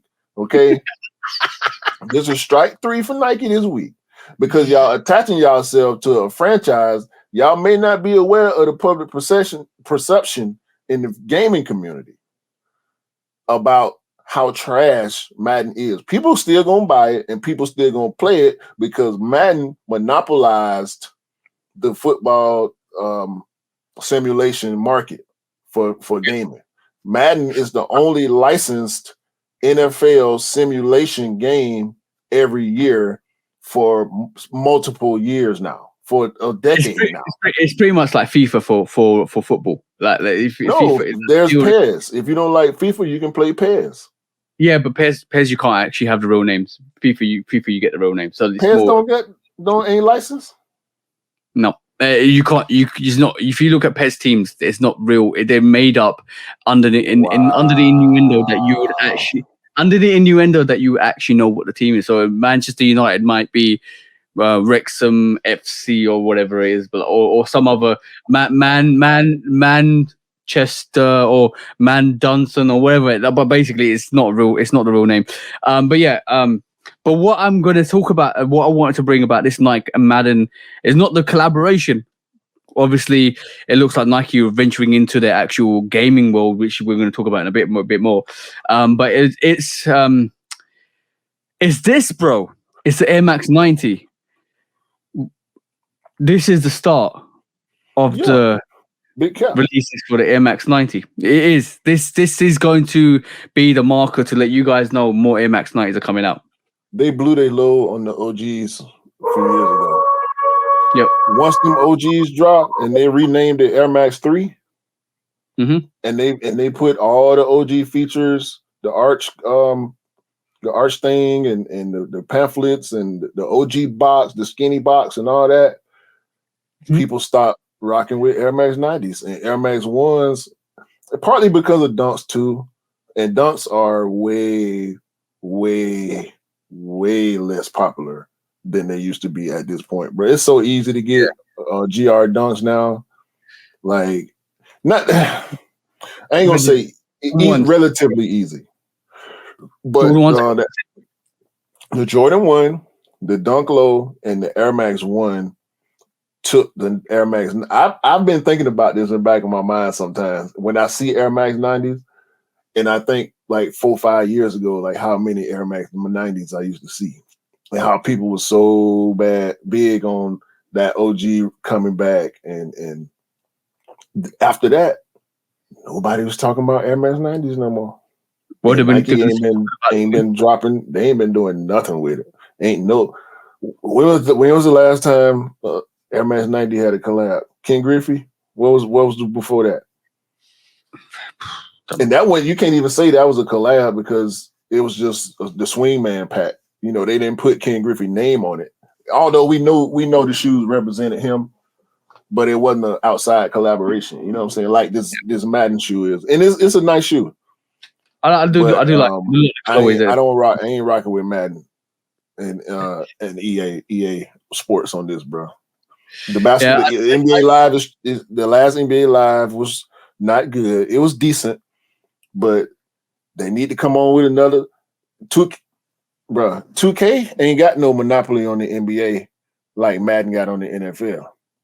Yeah. So EA, they've been winning, putting out these trash Madden games every year because it's the only football game, but they will not put real money and effort behind trying to catch up with NBA 2K because NBA 2K is killing them on the basketball front. So it's weak, bro. I feel like this is a weak attempt, and Nike went for it. For what I mean, Madden's popular, whatever. But doing this collab with Nike to me is a weak attempt at trying to reach a broader audience because I think less people are gonna buy the game this time. Yeah. I'm just the only reason why I brought that up is I know you're mad about Madden. I feel the same way about FIFA. They just do that. They're not as great as they used to. Yeah, FIFA the same way. Same way. PES, I think, is a probably superior game. What it used to be. But yes, Air Max 90 is the next big thing that I think they're gonna start doing. It'll be quite interesting to see. They need to do some proper I mean, the 90. I don't like the silhouette like that. Like I wouldn't want to work on an Air Max 90 if I was a collaborator. Yeah, but they're giving it up for the anniversary in 2025 as well. That's what they're doing. Facts. I could do some things. I could do some things with a 90, but it wouldn't be in my top 5 or top 10 choices of a silhouette to work on. Next quick strike. It looks like quickly look at the Luca 2 because we're getting 1, 2, 3, 4, 5 Lucas. 5 Luca 2s are coming out. Was that the K54 colorway, the first one? Maybe. Yeah, it looks like it. Yeah. Yo, that's hard. So for the K54, July 8th, you got the Luca AI, which basically is July 11th, which is more this purple colorway. You got Nebula, which is basically July 27th. You've got Matador, which is August the 3rd, and then you got the Lake Bled, which is September 14th. All of the colorways are go back to the K54. There you go, bro. Yeah, them hard. You just reminded me about the guy from Friday. Them hard, bro. Hold on. Let me see. Yeah, them hard. Yeah, them hard. Shout out to Luca, bro. I saw their first colorway, the not the AI, the Nebula colorway. I'm like, it's cool. It's similar to his first sneaker. It's a basketball shoe. I get it. The way Luca played, it looked like it looked like him. And this K54 colorway, bro, that is. It kind of reminds me of the Jordan, either the Jordan 34 or the Jordan 33. It does remind me a bit of that. Yeah, the 33. Yeah. See what I'm getting at. All right. Next quick strike, quickly moving on. We're trying to get through this today. And it is Nike, like I told you, Nike are venturing into the metaverse, into the gaming verse. And this time they've got an Aphoria event basically in Fortnite, where you can actually go and buy and basically play in Nike apparel in Fortnite. And it looks dope. And it looks like some of this apparel the Aphoria apparel might be coming to Nike.com in the future. This whole event is going to be happening. I think it's going to be happening on the 27th of June at 8 p.m. ET, which is Eastern time. From June 20th to June 27th, so you've got 7 days. I think we're in midst of it, so you've got another 2 days of the time of recording of this. So it's good to see. It's good to see like brands venturing into the gaming world and putting some sponsorships on the items that people use. Obviously, this is for the gamers out there that want to do stuff like this, but I think it's dope. No, that's hard, bro. Speaking of gaming, one of my favorite things about 2K is in your career, my player career, when you get your signature sneaker. Oh, and you get the designer sneaker. They got a bunch of generic pieces for you, and you pick your brand, what brand you want to rock, whether it's Nike, Adidas, Jordan, Under Armour. And they used to have Reebok on there. I think they took Reebok off. Last time I played anyway. I ain't played 2K in like 2-3 years now. But I remember the last time I was playing 2K, the Unite 3s came out. and I hit it on the early shot drop, right? The very first thing I did, as soon as I hit on the shot drop, because I'm playing the game actively at that point, of course, I went on there and I took that 3 silhouette because you can make colorways. Yeah. I took that 3 silhouette and made them red cement 3s, them Unite 3s. I walk around out there in the park, and I saw, you can see dudes stop and look. You know what I'm saying? Like, wait a minute. You know what I'm saying?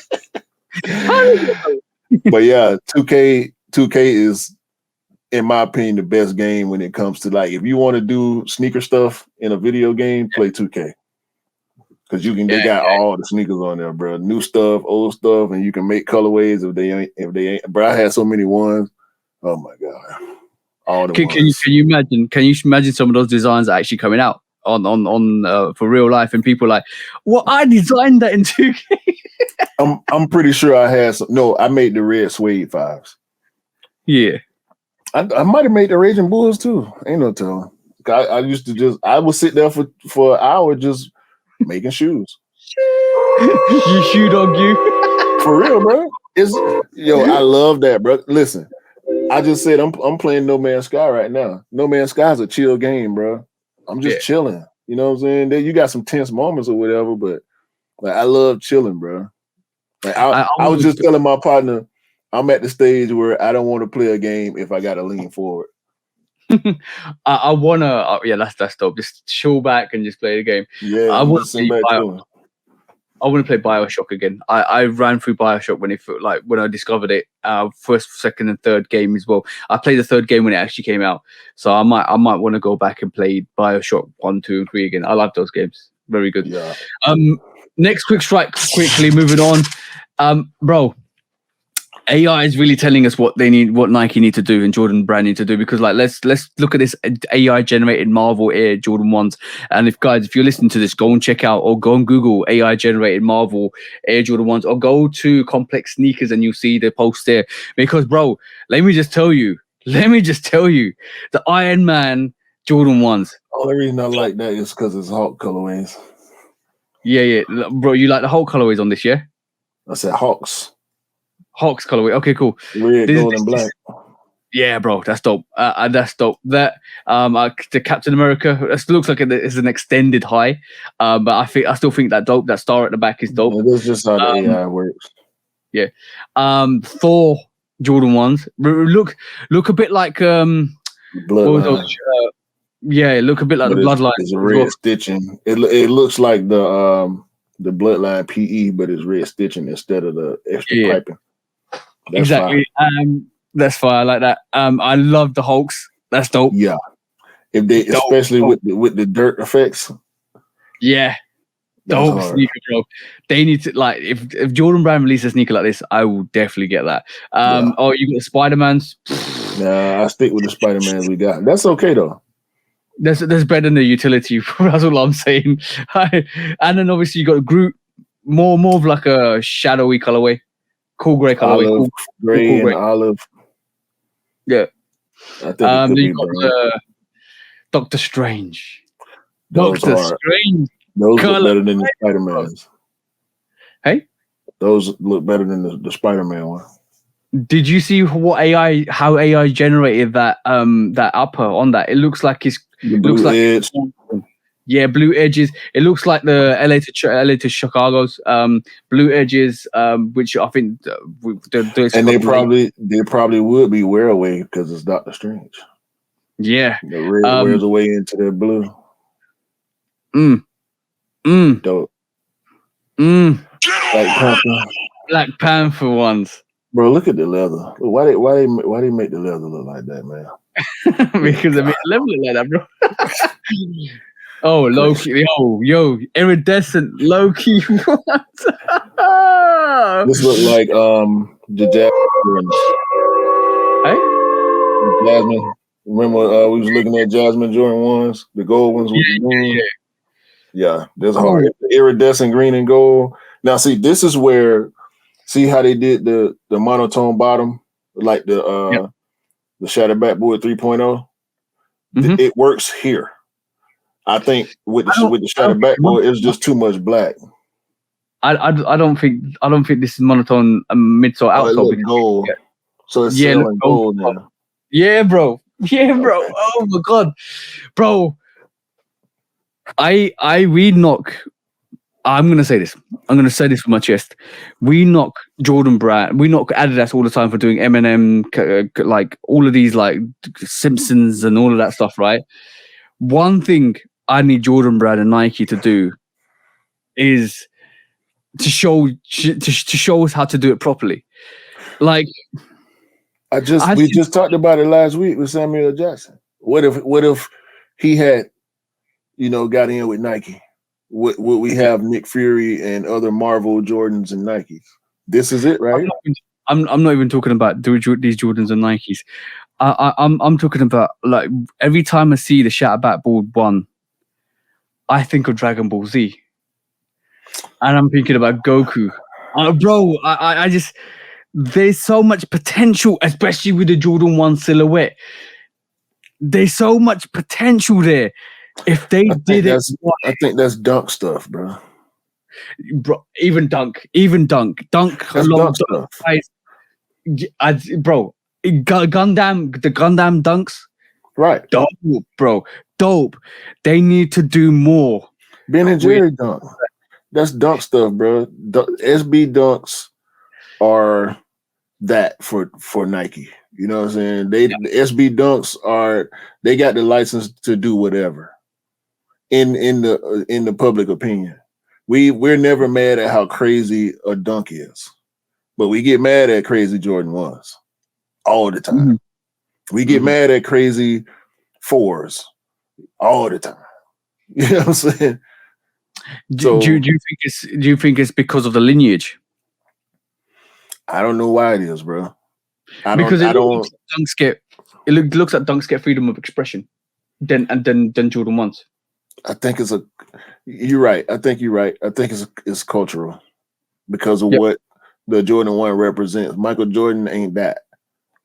You know what I'm saying? Skaters are.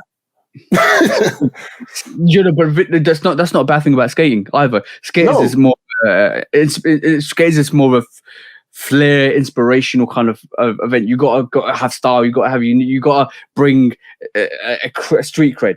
That's the difference between a Jordan 1 and a dunk. But I think Jordan 1's got more lineage and heritage and history. That if you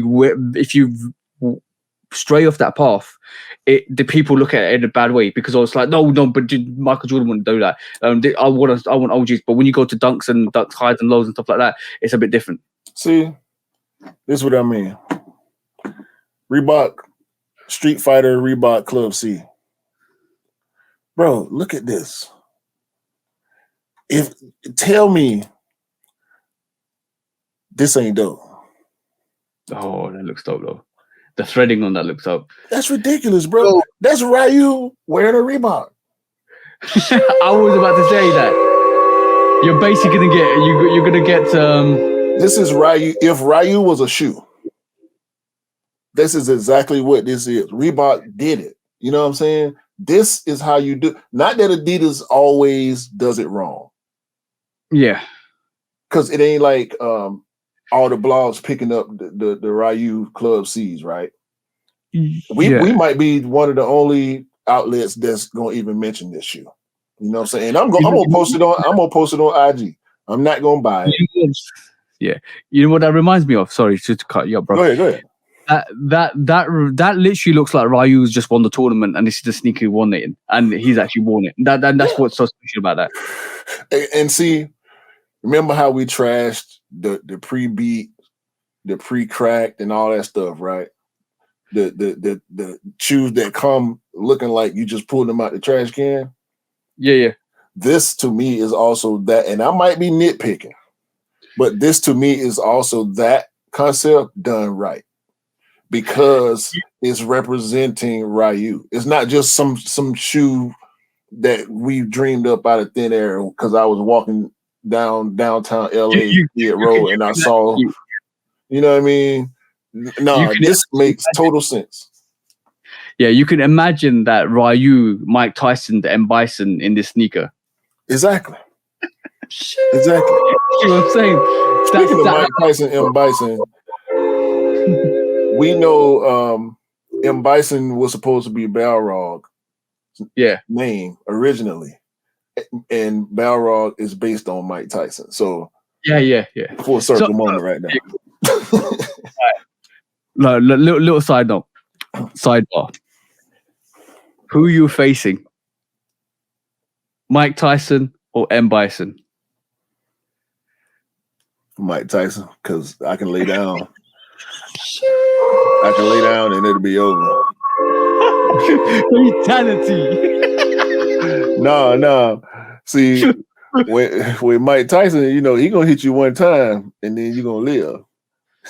And Bison, you might not make it up out of that, bro. Very true.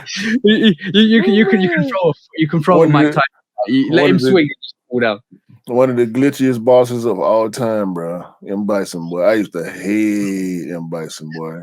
That man pulled them psycho crushers out his back pocket like he ain't got to charge nothing, bro.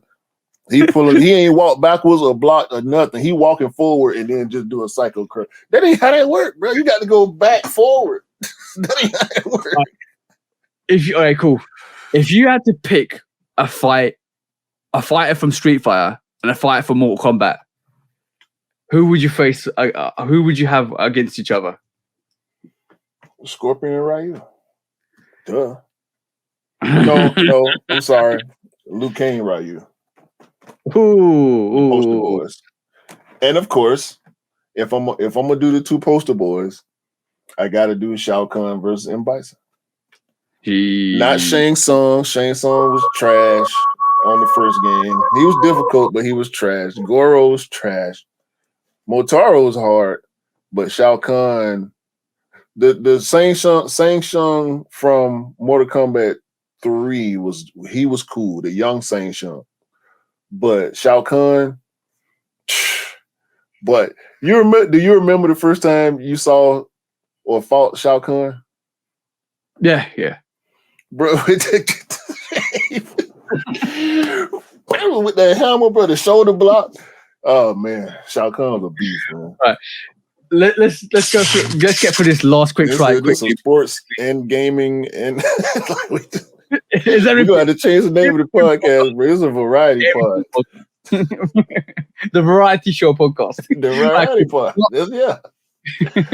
Last but not least, it looks like we're getting some early looks of some Jordans in 2024. I don't know how many of these will actually come true, but it does look like we're getting a lot more Jordans in 2024, which obviously looks like we're getting some sort of yellow carmine 6. We're getting some Chicago looking taxi variations of 1s. But it looks like we're getting a metallic blue 3. Some really good hits in there. What are you actually looking forward to? This is the other page. We're getting some metallic 1s as well. Ooh, trophy room 1 low, bro. Another situation.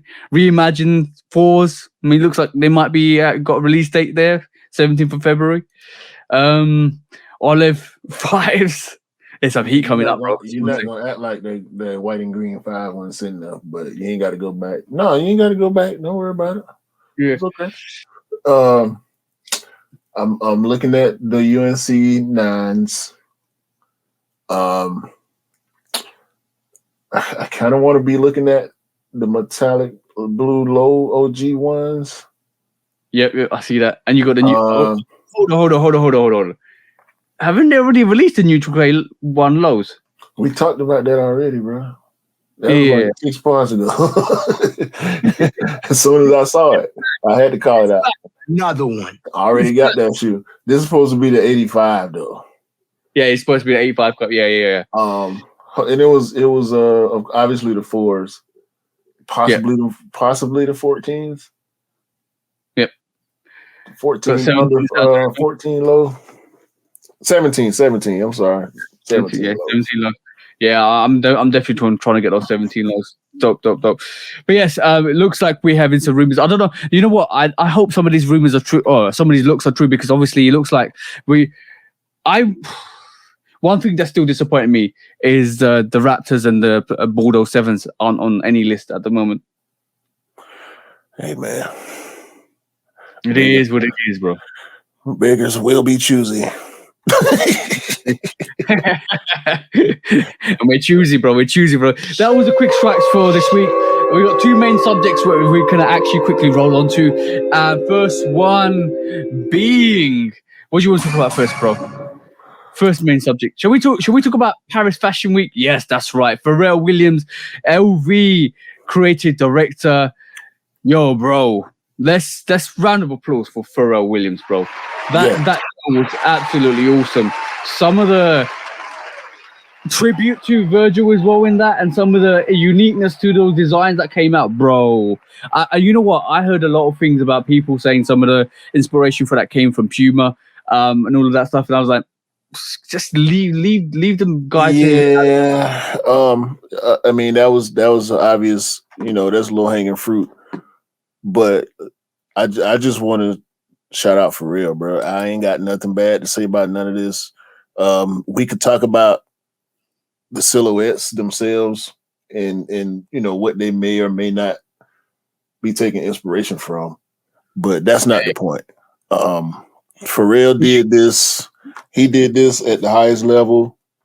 Everybody was there. Everybody that was somebody was there in the hip hop industry. 50-year anniversary hip hop. Pharrell taking over this situation and what he designed, everything that he designed, whether I liked it or not, I got it. You know what I'm saying? And that's not easy for me to say. I can't remember ever, even these, right? Yeah. The big shoe thing, like people that do big shoes, I can understand this for people that do big shoes. You know what I'm saying? You mean like the Balenciaga Triple S's and all of that stuff, yeah? Yeah, stuff like that. You know what I'm saying? It's at this point, you know, it just is what it is. We clowned it. It ain't really worth clowning to me no more. Be honest with you. It is what it is. It's not for me. Shout out to the people that it is for. But I mean, look at the materials, bro. It looks like crocodile print, bro. Look at it. Ain't no look like. It must ain't no look like. What I talk about is Louis Vuitton. You know what? A lot of pressure was on Pharrell Williams for this actual fashion week. I think because obviously we know Virgil did a lot with Louis Vuitton. I still remember some of the pieces that Virgil put out with Louis Vuitton, especially that bag, that see-through glow color changing Louis Vuitton bag. That was so infamous, bro. He did a lot with the Louis Vuitton colors and icons and logo. I think Pharrell's doing a lot with the print. Like we're talking about he took the print and he flipped it in such a beautiful way, man. Like these trainers, I never had a problem with the LV trainers. Yeah. He killed these. Yep. The checker print. I mean, even doing the camo motif on the clothes with the checkerboard, the way he pulled that off. This is the shoe that everybody's comparing to a Puma. It is what it is. But it's dope. I can't be mad at none of this. You know what I'm saying? And I may be, ain't no maybe about it. I'm being biased. I can't really think of too much of nothing that Pharrell has done that I didn't like, and maybe it's because I just like Pharrell. Yeah. So I'm gonna stand on my bias. I'm not gonna say nothing bad about none of this, bro. No. It was dope. It was dope to see. It was dope to see everybody come out and support Pharrell in his venture. It was also dope to see his family there. It's always dope to see the hip hop artists there. It was such a great event. I looked at it. I looked at some of the pieces. I looked at the runway, bro. That is, to me, that is Pharrell saying, "I'm here and I'm taking over, and this is my official stamp as creative director of Louis Vuitton. I'm taking on what Virgil Abloh did, and I'm actually taking on that legacy, and I'm going to I'm going to do it proud." And that's what that's what this show was all about. And I think bro, I'm not even joking. When he finished the show and what he came out in, if you go back to the front page of that Minecraft inspired jacket and suit, camo. That's the thing, bro. It's camo, it's digital camo built into the Louis Vuitton checkerboard. That's dope, bro. That is dope, bro. Come on, bro. Like, and by the way, that seems simple. That seemed like a simple concept, but it's not, bro. That's not the colorway he came out with at the end. This is what he started the show off with. The desert camel print variation of that is what he finished the show in. That was fire, bro. I'm talking about, and you know what? Now it's got me wondering a couple of things, and you're gonna probably either agree with me or disagree with me. Why didn't Adidas utilize him fully? Because he's doing this with Louis Vuitton. So that's number one. Number two is, was it because Adidas don't have the silhouettes to fight or to order all the designs to do this? Because if Pharrell went from, and we know what Pharrell did with the NMD range, phenomenal, right? And it just went after the first couple of years when NMD started to go on a decline. We know that Pharrells weren't hitting as they were before, because the original Pharrells are still going for like thousands, right? And we're talking about the red, white, the red, yellows, and all the holly colorways and all that stuff, right? We know that was epic. He's shown what he can do, and he's done that on the NMDs. I think, is it a pity that he actually did some silhouettes that weren't as popular, or they needed something different, or they needed a pattern design? Because when you go to Louis Vuitton, not only do you get the design aspects, not only do you get the materials, not only do you get the silhouettes, you get a whole load more than what Adidas has offered. And I think maybe his potential with Adidas was stumped because he was with Adidas. I don't know, but when he did his fashion show with Louis Vuitton in Paris, being the creative director, he killed it, bro. When I'm talking about killed it, he buried that into the center of the earth and said, "I'm here." Yeah, he took the Hemis silhouettes, if that makes sense, from Adidas. Yep. When none of his stuff bad, bro. It just didn't land well. And it's especially that shell toe pack he did. That was nice. I saw him in hand, bro. All of them was nice, and every single colorway was sitting on the shelf. Mm-hmm. It went on sale. So we keep wondering that. That's a constant until it's not. We always ask why this and why that with Adidas, and we're not gonna know until something changed and we be able to notice what the change was. All right, we're gonna do this. We're definitely gonna do this. Oh shit! Here we go again. What Adidas designer would you like to trade with Nike? None. And what Nike designer would you like to trade with Adidas? None. Really? I'm good. Really? Yeah. I would like to see somebody like, look, I'm going to be honest. I'm going to be really honest. Bro, we got Tinker, bro. Well, come on, man. No. I'm talking about recent. I'm talking about recent. I want to know one thing. I want to know whether Sean Weatherspoon can replicate the Air Max 97-1 again with Nike. I want to see if they can do that again. I want to see if Pharrell can bring something new to Nike and Jordan brand. That's two, right? And I'm curious to see if the same hype with Travis Scott will be there if he went to Adidas. If Travis was at Adidas, he would be Bad Bunny. Oh, that's interesting. Because I was thinking the same thing. Ain't nobody else over there popping like that. So would Bad Bunny would Bad Bunny step up a level? He would do the same thing. He would be like Travis. Pharrell, I think Pharrell would be better off. I don't know if he would be that much more popular than he is if he with Adidas, but I think he would definitely do better with Nike. He would probably be like on no, he'll be up.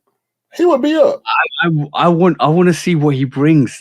You know what? If Balvin up, J Balvin is up. So and his second shoe flop, but he's still up with Nike. Yo, when you think about all the collaborators with Nike, everybody's up. Except for maybe some of the first time collaborators, like Nina Chanel, her shoe didn't do as well. But there's still going to be room to maneuver. There's still going to be there's still going to be chances for them to actually bring more to the table, because I think Nike's going to support them. But I'm just it's the curiosity that kind of gets to me. Is like, now if Pharrell was given the archive to do what he wanted to do with Nike, what would he do? And it's got me wondering. If Sean Weatherspoon came back and did Air Max 90, because obviously, hey, he should have stayed. He would have been up. Yeah, but let's not discredit Adidas. He's done a lot of work with Adidas. I think it's some of his stuff is underrated. He ain't up like he was before he left Nike. Yeah, I would say. Looking at his portfolio of silhouettes, I would still say that Air Max 197 is his best sneaker. Bro, majority of Nike and Jordan collaborations do well. Majority of Adidas don't. That's plain and simple. That's down to culture. That is definitely down to culture as well. That's the answer. Yeah. Come to the winning culture. There's a reason why Golden State keep winning championships. There's a reason why Miami Heat is always in the playoffs, no matter how mediocre their team is. Yeah. They got a winning culture.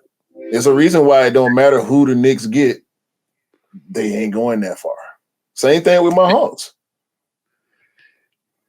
We ain't. Trae Young that led the league in points and assists 2 years in a row. It's the winning mentality. That's what it is. The winning mentality that actually makes you can do no wrong.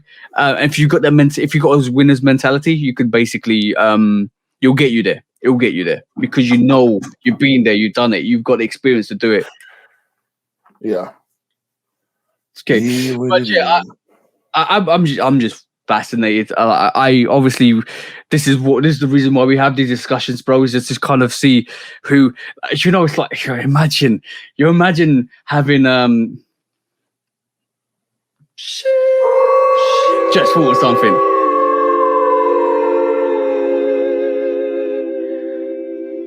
Have Nike put all the collaborators on a trading pack.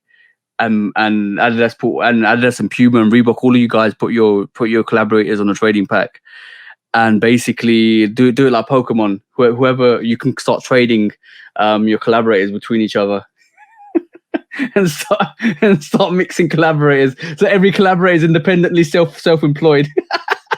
They are. And I know they are, but they're obviously contractually when Travis Scott can't go and do his stuff with Adidas, can he? Because it's contractually with Nike. It may not be a contractual thing. It might.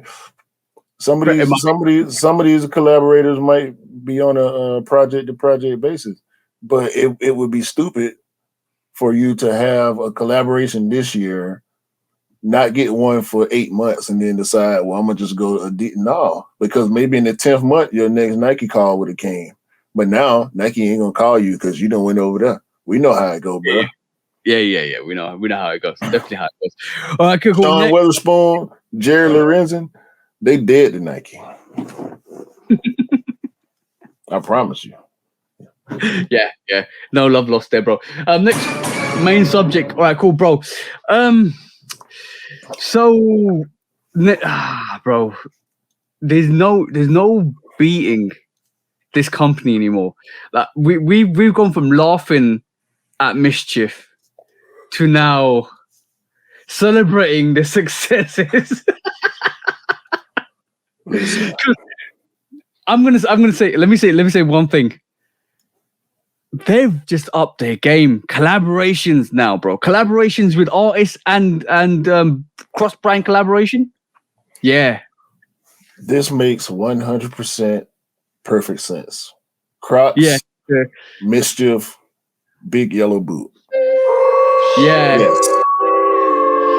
Yes, it makes complete and total sense. The reason why we was laughing at the beginning is because we didn't understand why. Yeah, we didn't understand. We didn't understand the assignment, but like I'm You showing know the what? video. I still don't understand. I still don't understand. But we're down with it, bro. Yeah, because I'm used to it now. Yeah, but the really funny thing about this, I'm gonna just say this, is they did it on Paris Fashion Week, bro. Yeah. Last week we introduced you to the small bag, which was the Mischief small bag, right? This week we're introducing you to two items. Number one, which is the big yellow boot, which is showcased midweek last week, and now number two is a collaboration with Kid Cudi. And he's Super Normal 2 collaboration. Yo, bro, I sent this to you this week. As soon as I saw it on Friday, I sent it to you and I said, they're coming for that number one spot. I don't care whoever says I'm talking rubbish. Mischief has just gone from releasing one sneaker every year to at least think about it. When it started, one sneaker every year to get celebrities on board to promote the sneaker. Wait. Now, hold on. Let's not count the Air Max, either one of them. No, okay. I don't count those at all. For me with Mischief, it started with the Wavy Baby. Okay, cool. So if you want to start with the Wavy Baby, they've got celebrities on board. They've got Gobstopper. They've got a collaboration with a Saturday Night host, Jen Farrell. And then, bro, this week alone, 3 items of information. Small bag, which obviously we think is a gimmick, which obviously is still fine because it's Mischief, right? It's Cap. The big yellow boot, because we saw the success of the big red boot, but this time they got actually Crocs on board because it does actually make more sense to have Crocs on board with that big yellow boot and give it some more hype behind it. And then, bang, now we got an artist. Reebok have just got an artist, right? Now they've got an artist. Like, they've got Kid Cudi doing the Super Normal 2 collaboration. This is hard, bro. What do you mean Reebok just got an artist? Anybody that tells me this ain't hard, you need to have a look at these materials, bro. It looks like an Air Force One outsole and looks like a Jordan 4 upper without the wing basketball eyelets and the wing tabs and all of that stuff. It just looks dope, bro. And when we're talking about materials, look at the materials on this, bro. It looks like a towel. It looked like wool. Yeah. This sneaker's crazy. Yeah, it looked like wool. So now it looked like carpet material. You know what I'm saying? Yeah, so now Mischief are all of a sudden been taken way more seriously now. So like they've gone from being mischievous to we want to take this seriously in a funny way. Bruh, I was trying to stop you. You said Reebok just not getting the artists. Yep. That's not true. Reebok been Future been with Reebok for a long time. Okay. But that's beside the point. No, Mischief, I'm not gonna say they coming for number one. I get what you mean by that, and they possibly feel like that, but that's not the game they in. They in the specialty game. They're in the social media game, bro. Let's just be honest. No. Don't do that. Don't do that. That's disrespectful. It ain't about social media when you're selling products. It's about the product. Social media is a tool to push the product. Yeah, that's what I'm saying. Having celebrity attachments and being relevant is to push the product. They not just being they not. It's not a Kardashian company. You know what I mean? They not on social media to promote them being on social media. They promoting products and the controversy and the gimmicks and the jokes is coming to a head because they have a store, they have a website. You know what I'm saying? So they generating interest through social media, of course. And we do that. We got a podcast. We ain't selling shoes. You know what I'm saying? We ain't got shirts. We ain't got the big Fruit Loops. You know what I'm saying? They got stuff Bruh, I'm on Mr. website right now. You know what I'm saying? Bruh, they selling products. You know what I'm saying? So, I mean, everything is crazy. Everything is left field. Everything is goofy, but it's all physical products. You know what I'm saying? Yeah. So they're a niche company. They cut out. I mean, look at this, bro. Big Fruit Loop. You know what I'm saying? This is what they do. You know what I'm saying? This shoe, this Kid Cudi shoe, and the big yellow boot, like we know at this point, we had to figure it out for ourselves. It's right on brand for them. And the reason why I probably underquoted what I said. The reason why I said they're more a social media company, is basically without social media and how predominant it is in our environment, I don't think they would have been a company that they are without it. I don't think people would be watching this podcast either. Yeah, no, I agree with that because obviously technology advances. But that's what I'm saying. But when you putting, I feel like you putting a stigma on them. That's not true. No. I'm not trying to put stigma on them. I'm basically saying, like, in this day and age, they're showing you how to do it. They're showing you that you don't need to be up there to do it like they're doing it. And they've come from nowhere over the last maybe 5 or 6 or 7 years to be one of the talked about companies. Let's just be honest. Like we talk about Nike, Adidas, Reebok, Puma all the time. And without the social, without TikTok, without Instagram, without all the wavy baby information, without the hospital sneaker coming out, without the influence of getting celebrities on board to represent your brand on a social platform, they wouldn't be in the same. We won't be talking about them like we wouldn't be talking about this podcast in the same context. But that ain't no different than any other brand. They're doing the things that need to be done. The products sell themselves. Exactly, you know what I'm saying? Them seeding people ain't no different than what Nike do or Adidas do. Them utilizing these people's social following to capitalize on business makes perfect sense for business. I think the oddity of mischief presents a skewed perspective on that company. You know what I'm saying? On that brand, the weird stuff that they do is just what they do. They're in the sneaker space. They're one of a kind. Yes, very much so. And they a lot of people because it's so much attention, sometimes negative. Even like with us laughing at the wavy baby and cracking jokes on the gob stomper and all that, you know what I'm saying? It's publicity. It's just publicity. That's gonna happen. We talk trash about Jordans and Nike and Adidas and everybody else, but we talking about it. You know what I'm saying? And it's work, bro. Like they got our attention with their products. We wouldn't talk about mischief if the wavy baby just looked like a fake Vans. We might accuse them of stealing, but who else would have been talking about it? How many other companies make fake Air Force One and fake Vans and you know what I'm saying? Knock off this, knock off that. You know, they wouldn't have blown up off of anything other than what they are doing. You know what I'm saying? And that's their way. It makes sense. This Super Normal 2 is a one-of-one sample so basically we don't know whether they're gonna make us a release for this, but hopefully they do, because I'm not joking. Probably will. They're dope. It's very dope. They look good on feet from a distance anyway. Yeah, for sure. I like the color block. I like the colorway of it as well.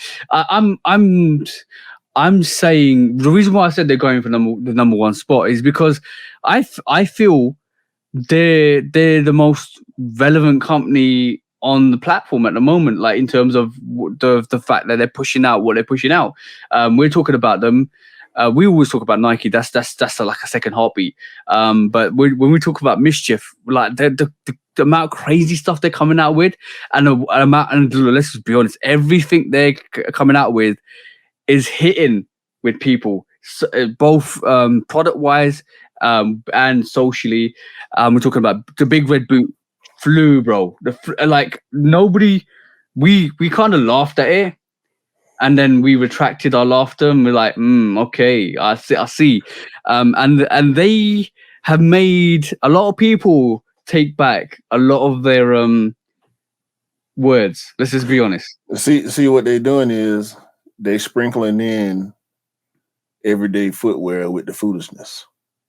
Yeah. They have to continue the foolishness to a certain extent because that's what we know them for. Exactly. But they got shoes on their website that we don't talk about. And they just mischief shoes. You know what I'm saying? Regular, decent to nice looking, not seeing them in hand, mischief shoes. You know what I'm saying? That you can buy. You ain't got to go in there and get the big Fruit Loop or the big red boot. They got other stuff too. And so if you liking what they doing, and I mean it's kind of like Big Cap in a way. They get our attention to bring us to the store. You know what I'm saying? They want us to keep talking about them, and they're gonna give us a reason to. So you can come and buy you can come and buy this t-shirt, you can come and buy this keychain, you can come and buy these stickers, you can come and buy the big Fruit Loop to have on your display shelf. You know what I'm saying? You can come and buy the sneaker, you can buy a belt, you can buy a hat, you know. So they doing it their way, bro, and it just keep working. The attention that they bring to themselves by dropping the crazy stuff is benefiting them. Hopefully in a big way. I'm actually rooting for Mischief. I went from laughing at them maybe a couple of years ago with all the antics they did. It was the Wavy Baby. Yeah, it's they led with the Wavy Baby. Had they led with the Gobstomper, then did the Wavy Baby, I might have felt different at the beginning, but I don't care about none of that no more. I get it now. I'm with it, bro. I'm with them. I ain't listen. I might have to get me a t-shirt or something. I ain't buying none of the shoes or nothing. But I'm gonna be honest. If they do release that Super Normal 2, I might go in for that. I actually might go in for that. It looked cool. It looked good on feet, man. It looked really bulky up close, but from a distance on feet, it looked good. So shout out to Kid Cudi, shout out Mischief. Y'all got it, man. And it's the reason why I wanted to make this a main subject is to talk the relevance of Mischief. If you want to look at strategies and if you want to look at how people maneuver, look at Mischief. Like literally look at Mischief, because basically what I'm gonna say is they're showing you how you could do it. They're showing you how you could become a relevant company using social awareness. Bro, they got sandals that you put together yourself. Hey, and they Birks. You know what I'm saying? Come on, bro. Who else? Beautiful thing. Who else? It's a beautiful thing. Look at them socks. Them socks hard. Yeah, no, bro. And the barcoded Mischief socks, yeah? Yeah, man. I mean, look, bro, they got stuff. I mean, they don't just do shoes, bro. And they don't do nothing normal. It's all extra. It's all look, Mischief box. You can buy a Mischief box. Ain't no telling what's in there. Oh, bro, it's got. It's got on it. I'm staying away from that one, bro. And I'm still scrolling. Okay, that's the top. I finally made it to the top. I'm like, how long am I gonna keep scrolling before I get to the top of this website? You got so much crazy stuff on there, bro. I can't tell what's real or not, but I'm gonna start clicking on this stuff. I think it's gonna be disrespectful to take Mischief to court ever again, unless they did really something really, really bad. Yeah. So if they do something socially or something criminal, then they gonna land in court. But we skimmed over the big yellow boot, right? Or the Crocs collaboration with the big red boot, right? No, we talked about it. We talked about it, but did you see they literally did a whole video of somebody unboxing it. That same person became a mime for the Paris Fashion Week, who then went and wore attire to the event, and then sat there with the big yellow boots on, being a mime. He put a whole bottle of wine in a big old wine glass, bro. And he smoked a cigarette on the runway. Yeah. And it wasn't just him being a mime. The irony of the fact was he was actually a clown mime, which literally represents mischief. When you really think about mischief, they're silent, yeah? Yet they're foolish. Not. Exactly. And that's the situation. They basically emphasize this person as a company to go and represent them on Paris Fashion Week. And guess what? Excellent, bro. This was somebody, I don't know who. They probably did have access to Fashion Week, right? Because we just know anybody going to Paris Fashion Week. You can go, but you might not be able to get in the show. So don't waste your... You ain't sitting front stage. You ain't sitting front stage, bro. Yeah, don't waste your flight mileage. So they had him. I don't know if the people that were sitting around him knew who he was or was aware of what he was doing, but they looked pretty normal. Nobody was reacting to him, and he was just doing his thing. Yeah. Mischief sent him. Either he works for Mischief or they hired him, gave him the boots, came up with the concept, and they pulled it off. And that's why we're talking about them again. Yep. And that's good business. Bro, yeah, look, I'm going to be honest. Any of you guys that actually think this is corny, right? Or think this is trash. Oh, it's corny. You might, yeah, you're okay. Bro, I'm gonna. Though they allowed to be corny. Yeah. This is what I'm trying to get at. Anybody that thinks they're corny or they're trash, they don't have no relevance. They're absolutely ridiculous. Yes, they are. The everything and all is everything that encompasses the company. But what you fail to realize is they do it on purpose. And this is why they're mischief. And this is why they're relevant. And this is why they're never going to go away. Because they're mischief. And they're going to carry on doing what they're carrying on doing best. And giving us all that mischief. Because it's working really well. And it's changing a lot of people's minds. So when you say they're corny, I can't take them seriously. No. You just don't understand the company. It's what it is, bro. Yeah. But yes, round of applause to Mischief. I'm going to give him a round of applause because that was absolutely phenomenal. Every time I hear Mischief, I love hearing about Mischief. Yeah. I can't wait to see what they're going to do next. I know we're going to probably have a few months.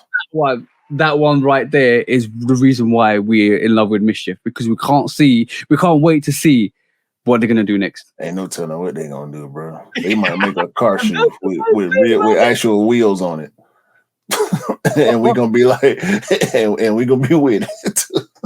You can see people rolling down the street. They might make a car shoe with actual wheels on it. No, bro. That's already been done. I saw it 2 weeks ago. Somebody designed a sneaker, right, or a shoe, a roller skating sneaker shoe. Let's just be honest. That's what it's called. Well, that's what I'm going to describe it as. That you can walk normally, but it balances your walking speed and accelerates it with wheels either side. So you've got 4 wheels either side. So you're walking normally, but it looks like you're running. Wow. They've done it. There's not Mischief that done it either. They've done it. And I was like, wow. All right, Mischief. You should have sent that to me. We're going to cover that next week then. We'll try and cover that next week. I remembered it because we're talking about this, but yo, that was dope. That was actually like, wow. We might not need to cover it because we just said it, so everybody gonna go look for it. So yeah, we just covered the car shoes. The car shoes. Main topic. That was the main topic. Anyway, get into this. Let's go. Let's go, bro. Resale is too high. Damn resellers. Hold on. when hype beats go too far. These damn hype beasts. Order in the court. Order. When the back door opens. Guilty. It's time for order in the court. The sneaker court of public Guilty. opinion.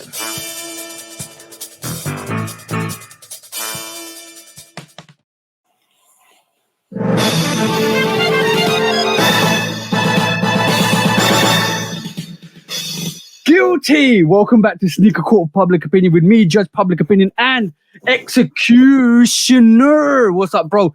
We got 2 cases on the docket today. We're going to fly through these today because I don't think we need to bring that much attention to them, even though there is a lot of attention to them. There's a lot of money associated with them.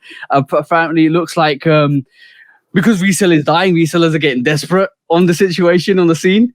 And it looks like a lot of people just want to profiteer at the moment. So, on the docket, first of all, is what's been happening over the last 6 months to a year is there was an investigation done by LA sheriffs, and they found out that $750,000 worth of merchandise was missing or was going missing from an East LA community Nike store.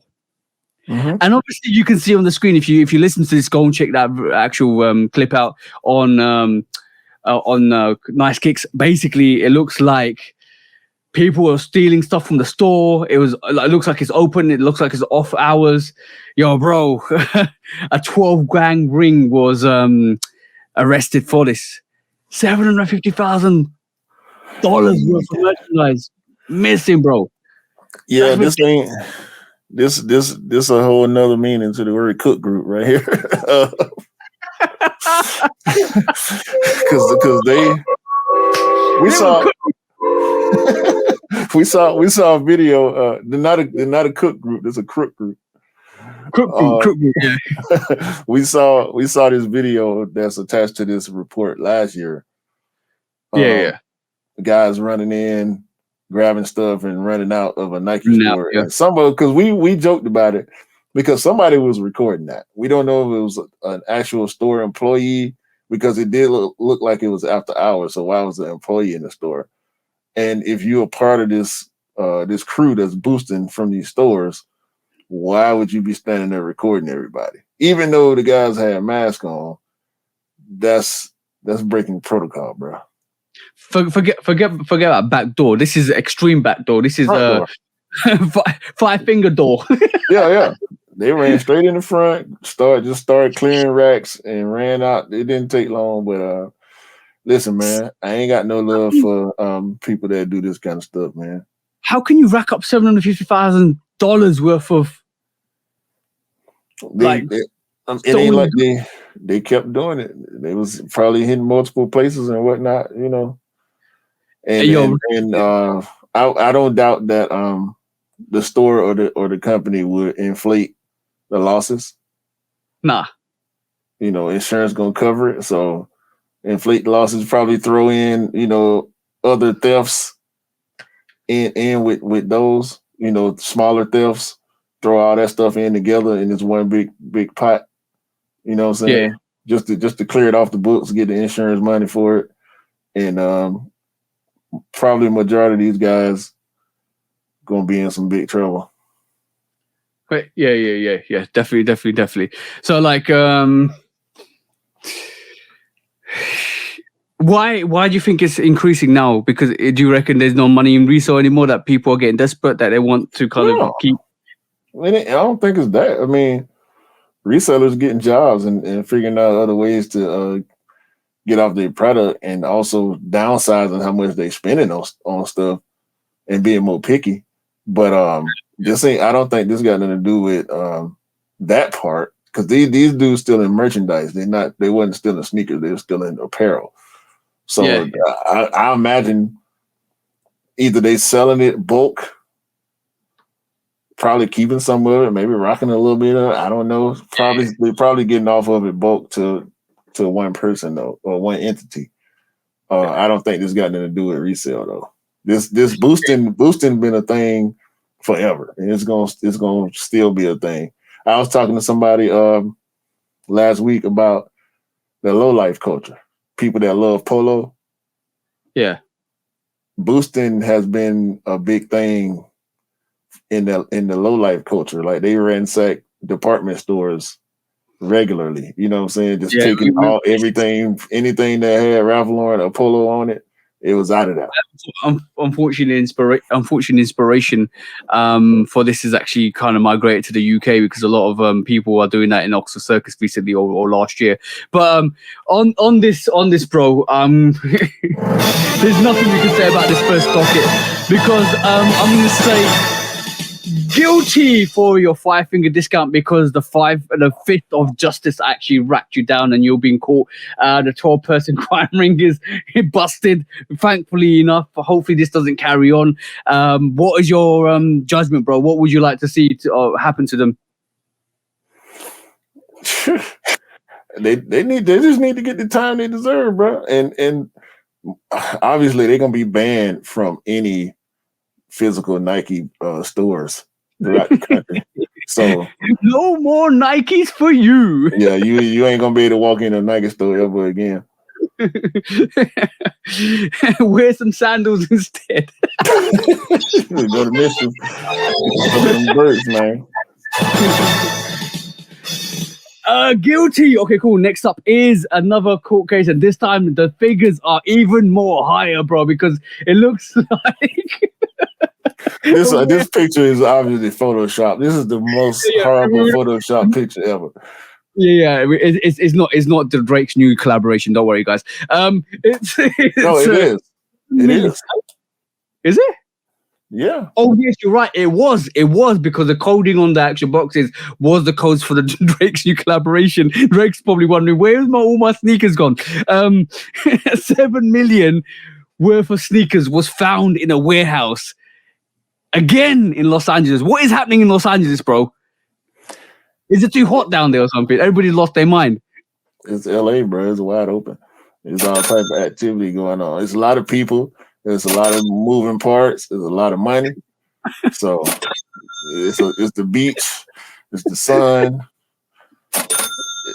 It's the game. Whatever game you want to play, it's being played out there in LA. Money. Yeah. That's what it's all about, bro. And your boy is crazy. This must have taken time. It can't be a raid, one raid to get 7 million. This must be more than just Drake's collaboration. There must be more sneakers in there. Oh yeah, definitely. 7 million worth of sneakers. Yo, how is a warehouse in LA they must have staked this warehouse out because obviously they've probably had some raids on some kind of lorries and stores and all of that stuff, and now they've just tracked down to this warehouse that they've found 7 million worth of sneakers sitting in a warehouse. They haven't even caught the culprits yet. You know that. I think this might be a counterfeit operation. You reckon? Yeah, I've seen Nike boxes get delivered.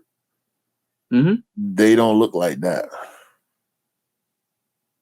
I've seen Nike boxes go into the Nike store, going to DTLR.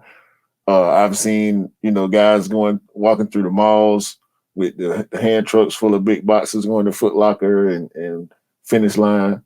Like those boxes don't look legit to me. So you're basically saying this may be 7 million worth of UAs? Yeah, I think so.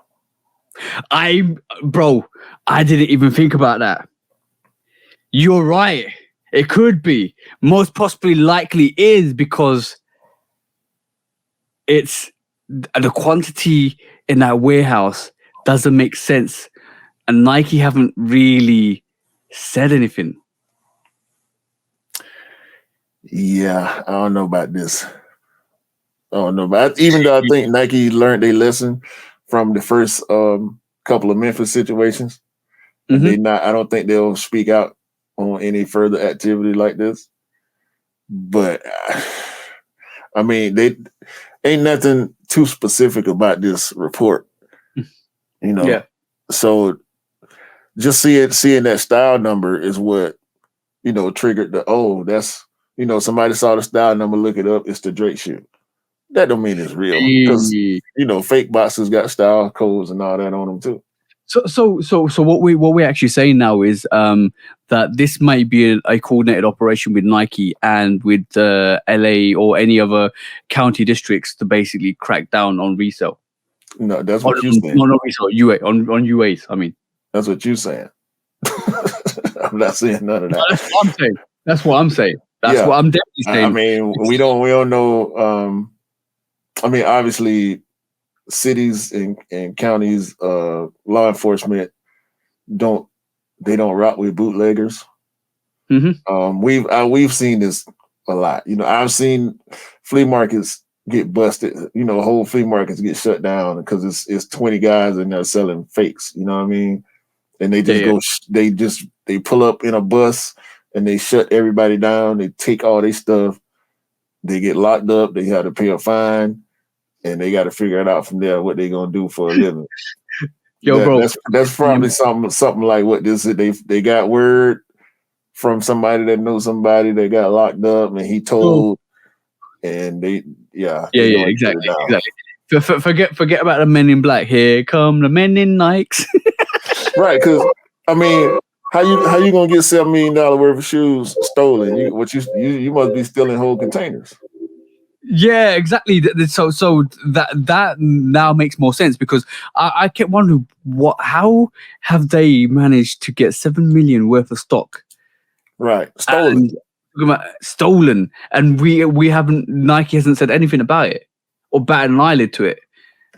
Bro, Nikes. You're spot on. You're spot on. You're spot on. I now believe from what you just said, these are UAs. I mean, look at where they're being stored at, bro. Yeah, warehouse. That don't look like the type of place you would want to store sneakers either. Like, I don't know, bro. It just looked funny to me. Yeah, the news article. You are fake news because obviously these ain't then stolen Nikes. These are replicas.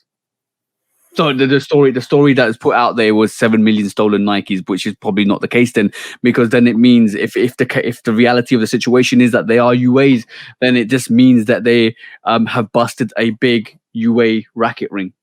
Yeah. Okay. So. On that, guys.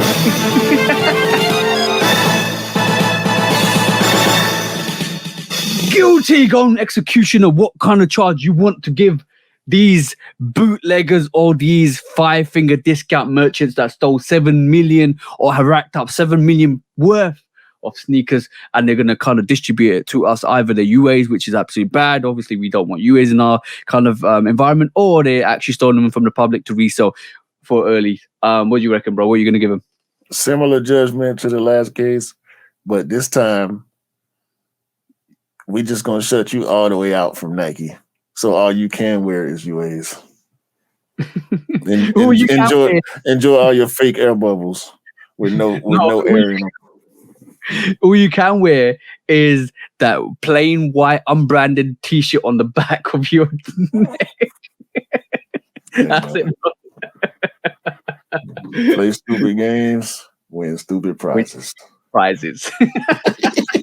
When resale is too high. Damn resellers. Order. When hype beats go too far. These damn hype beasts. Order in the court. Order. When the back door opens. Guilty. It's time for order in the court. The sneaker court of public opinion.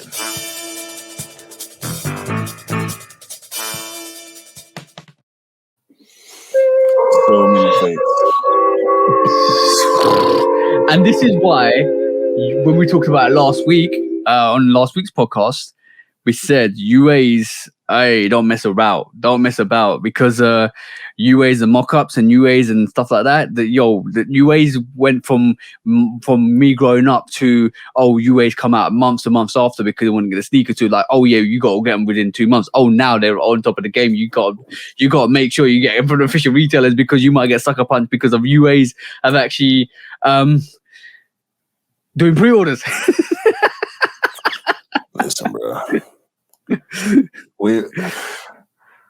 maybe they fakes, maybe they real, but I don't think Nike gonna say nothing no time soon, if anything at all. So yeah, I'm gonna say I've sweated a lot on today's podcast because it's absolutely shocking here. This is now called a weight loss podcast because we've just lost a lot of body weight. It's sweating. I'm actually sweating today, bro. It's hot. And I had my little fan here. I'm not going to put it on because you hear a buzzing sound and a very low him buzzing sound, so I'm not going to put it on. But yes, episode 72 of the Shoe Dog podcast, guys. It was eventful. Let's just say that. But keep winning. Like I would say, like from my perspective, I'm just going to kind of what I said earlier on. Thank you for all the love and support that you actually are showing us. It means a lot because it not only does it drive us forward, it kind of keeps us focused every week to kind of keep giving you the production that we always do every week. Or if you guys don't know, we just do a one take. This is one take, we don't edit, and it kind of comes out semi decent, I would like to say. Yeah, unless we have technical issues, we'll edit. But yeah. Yeah, exactly. Just rambling, bro. Some of us more than others. Hint, hint. No, I'm joking. You talk fast, bro. No, you talk fast. Oh, I wouldn't be the person I am. I wouldn't do the 60-second news if I wasn't talking fast, bro. We got more than 60 seconds, bro. You can relax on the pod. Oh man, no, bro. It's what it is, bro. It's the yin and the yang. Yeah, exactly that, bro. But like, guys, I'm definitely gonna say, keep bringing your knowledge base up, keep adapting, keep learning, keep evolving, keep looking at strategies from other people or other companies that actually do certain really good things.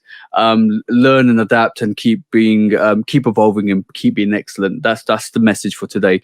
And just keep doing awesome things. And then, like I do. If there's any negativity, just block it out. Just close the door on it because that doesn't belong in our realm. But on that, bro, do you want to call us out for episode 72 of the Shoe Dog podcast? Hickory Dickory Dock. Hickory Dickory Dock. What are you talking about? Hickory Dickory Dock. Mischief got some Crocs. Let's go. Yeah. Yep. I tell y'all what, Skip and Shannon broke up. We ain't going nowhere. Okay. Shoe Dog Podcast, episode 72. We will be back for episode 73. At least episode 73. You can count on that. Yo. We got at least one more in us. We'll figure out after that. Yo. Rolling. Hey man, we want and we need for everybody to have a great day, a great week, great month, rest of the summer, rest of the year. And we need everybody to buy all the sneakers they want because you all deserve to get the sneakers you like. Even if it's the Reebok Street Fighter Ryu 85 casual, because they dope. Hadoken.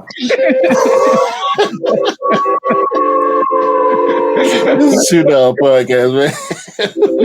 Peace out,